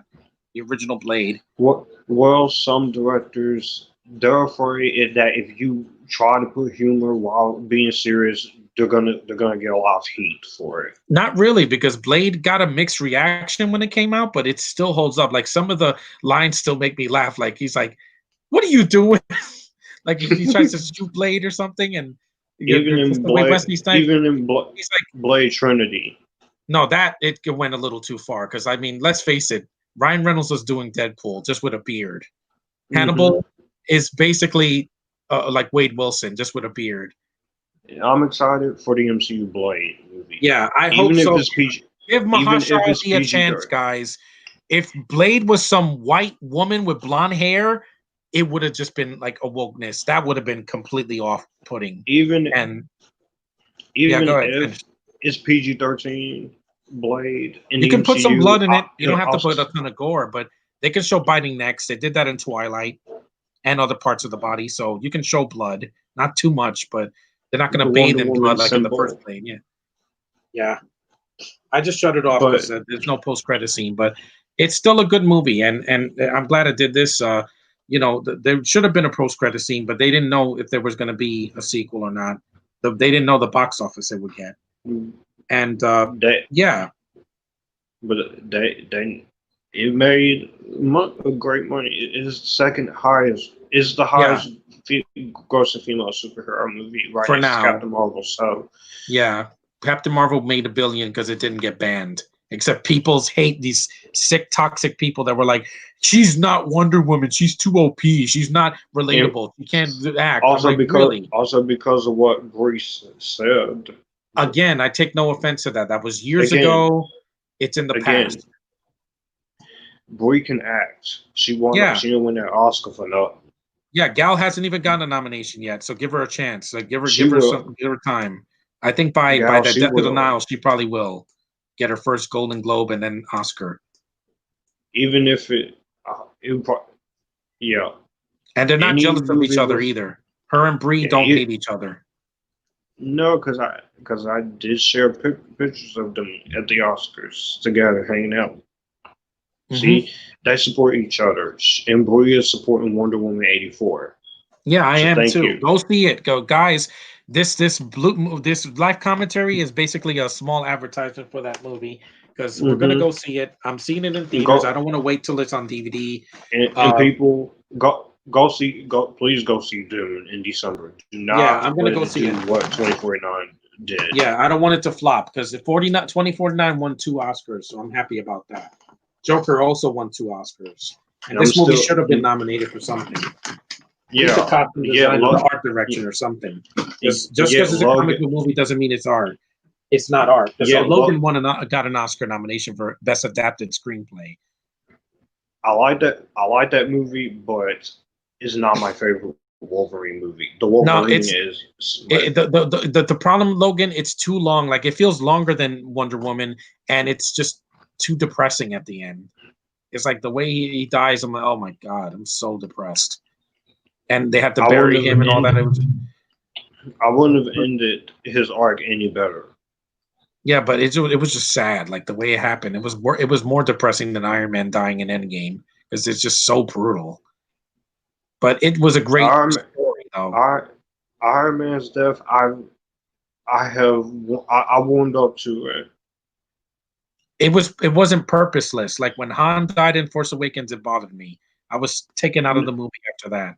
No, because I say I warmed up. I say I warmed up to that because at first I was upset with it. People they were crying at the end, but I was like, I get it, guys. We've been with him since the first movie. Well, I wasn't crying. I was more kind of angered towards it. But then okay. I listened to the commentary of the movie, and then I'm like, okay, I can live with this. Mm-hmm. At least with the deleted scene with all of them bound down to him, I love that. Exactly. I can't hate. We didn't get that for Luke, Han, or Leia in the rehash trilogy. It was a disrespect to me personally, being a fan of the original films and the prequels. Well, if I would have grown up in the 80s, I would be on that side. But because I didn't see those movies until 2013, you were a latecomer, yeah, really. Because I wasn't interested at first. Star Wars wasn't really my thing until I saw that documentary. And then I said, I want to watch them. Yep. Just like with Lord of the Rings, I got into Lord of the Rings in 2009. Yeah, same thing with me. I saw the theatrical cuts first, and then I went to the theater like 9 years ago. I saw the extended cuts, and they're still amazing. They're really long, but they're amazing. Like Peter Jackson sucked me right into that world of Middle Earth and the Hobbit films too. Yes, I like those movies. Sorry, guys. But, yeah, just like with the Fantastic Beasts movies, I feel like they get I like those movies. I like those films too because again, it's a different story. It's not Harry Potter's story this time. It's Newt Scamander's story in his world, in the wizard world, and it works. I like the color in the first movie. The second one's darker. I get it. It made a lot. But it was a lot of people hated Carnes Grindelwald. I'm in the minority. I don't get it. Even the gay stuff, I'm like, okay, we get it. Him and Dumbledore had a thing. Okay, but they don't have to show them kissing. I didn't need to see that. And Johnny Depp, he was awesome as Grindelwald. Yeah, exactly. And I liked Zoe Kravitz as what was her name? Lestrange? Yeah, Lita Lestrange. Oh my God. I know Tefia's like, oh, they forced her in there. I'm like, it is still Harry Potter's world. It's not, he's not in it yet, but they're building it up. I could have done without Nagini before she was a snake. Oh, yeah. Voldemort's snake. Yeah. Good looking girl, but they didn't do anything with that. And it had problems, but I didn't hate it. I'm like, okay, yes, Miller is what is he? He's a Dumbledore. He's still yeah. Isn't he a Dumbledore? Yeah, right. He's related to Dumbledore. No, he's not. No, I haven't watched. I haven't watched Crimes of Grindelwald. You haven't watched it? I've watched. No, since it came, I watched it last year again. Mm-hmm. I saw it for the first time last year, but I said, the twist and everything. I'm like, it didn't bother me because it's only the second movie, guys. There's 3 more. And Johnny Depp is coming back. So good. Again, Amber Heard, F you. Exactly. They're like, oh, he's a horrible actor. He's he's not. He was Oscar nominated. He's a method actor. Hair and the blind eye, it's a different look than Voldemort, and I like that. It's different. It's not a copy of the original. That was really nice what they did. A special thanks to Linda Carter in the credits. Yeah, I already shut the movie off because there's no post credit scene, but I still love the movie. It was in my top 10 of 2017. It was the best DC movie at the time, especially after the Dark Knight Rises, etc. And it wasn't ashamed to be, fun. But yeah, my final thoughts. This movie is still, in my personal opinion, I still think it's a 10 out of 10. I have no issues with it. Yes, some of the CGI in that last half is a little questionable, but I can forgive it because she is a hero power, power, superpowered human, and Gal Gadot. I wouldn't have cast anybody else. So anyone who says Gal cannot act, I'm sorry, but blah. Yeah. And I can't wait for 84 in August because it would have been November of last year, and it would have been June, but because all for whatever reason, Dark Phoenix, which you'll hear me rant on that on Sunday for his 1 year anniversary. I'm not gonna. I'm gonna change my X-Men podcast. I'm gonna do it in July because I need some time. Yeah, because X-Men, the first one came out in July of the year 2000. So I'm gonna wait till July for that one. But yeah, this is one of my favorite superhero movies ever. It is one of the best movies of the last 10 years. It is as far as DC movies in general, this is on that list in top 10, and this is my second favorite DCEU, and this is my favorite movie with Gal Gadot in it. So I can't. One of them. I mentioned something in the chat. So this is a great film.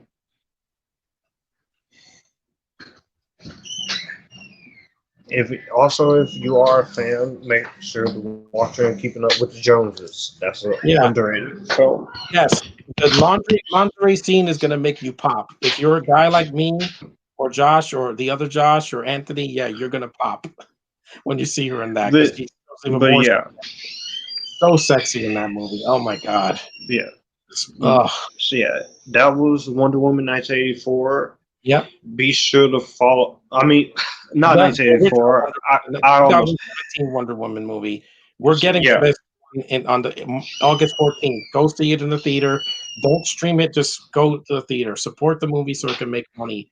Because it's been a very rough year, and women like Gal had to stay indoors just like we did. So she's human, and we want her to be successful, more successful, and taken more seriously this time. And none of this female only screenings not needed, guys. Unisex, both men and women and whatever. That's together. So we got a lot more superhero stuff coming. And despite everything that's been through, we got 84. We have a WandaVision, which this guy is going to be doing the podcast on after all 6 episodes. No, I'm not interested in New Mutants.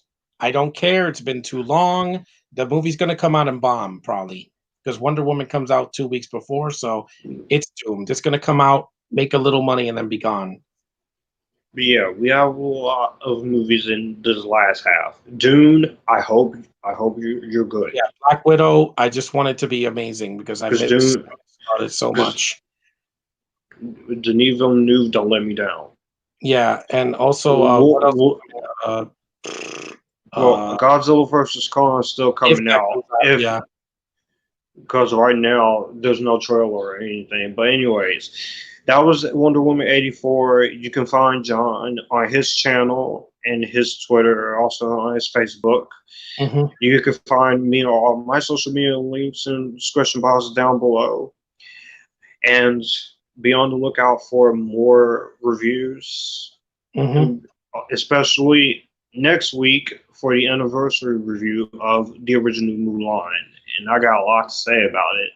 Mm-hmm. So I'll see you guys in the next commentary this Sunday by myself, which is going to be Dark Phoenix, because you need to hear hear this rant. Yeah, I'm not going to sit through it. I've sat through Apocalypse. That I'd rather do a podcast on my own one day, but because I could at least talk about Olivia Munn. But that Dark Phoenix movie, yeah, it's the reason Wonder Woman got pushed, and at least we're getting it this summer. No Dark Phoenix this time. But yeah, that's it. you guys. See you guys later. Bye bye.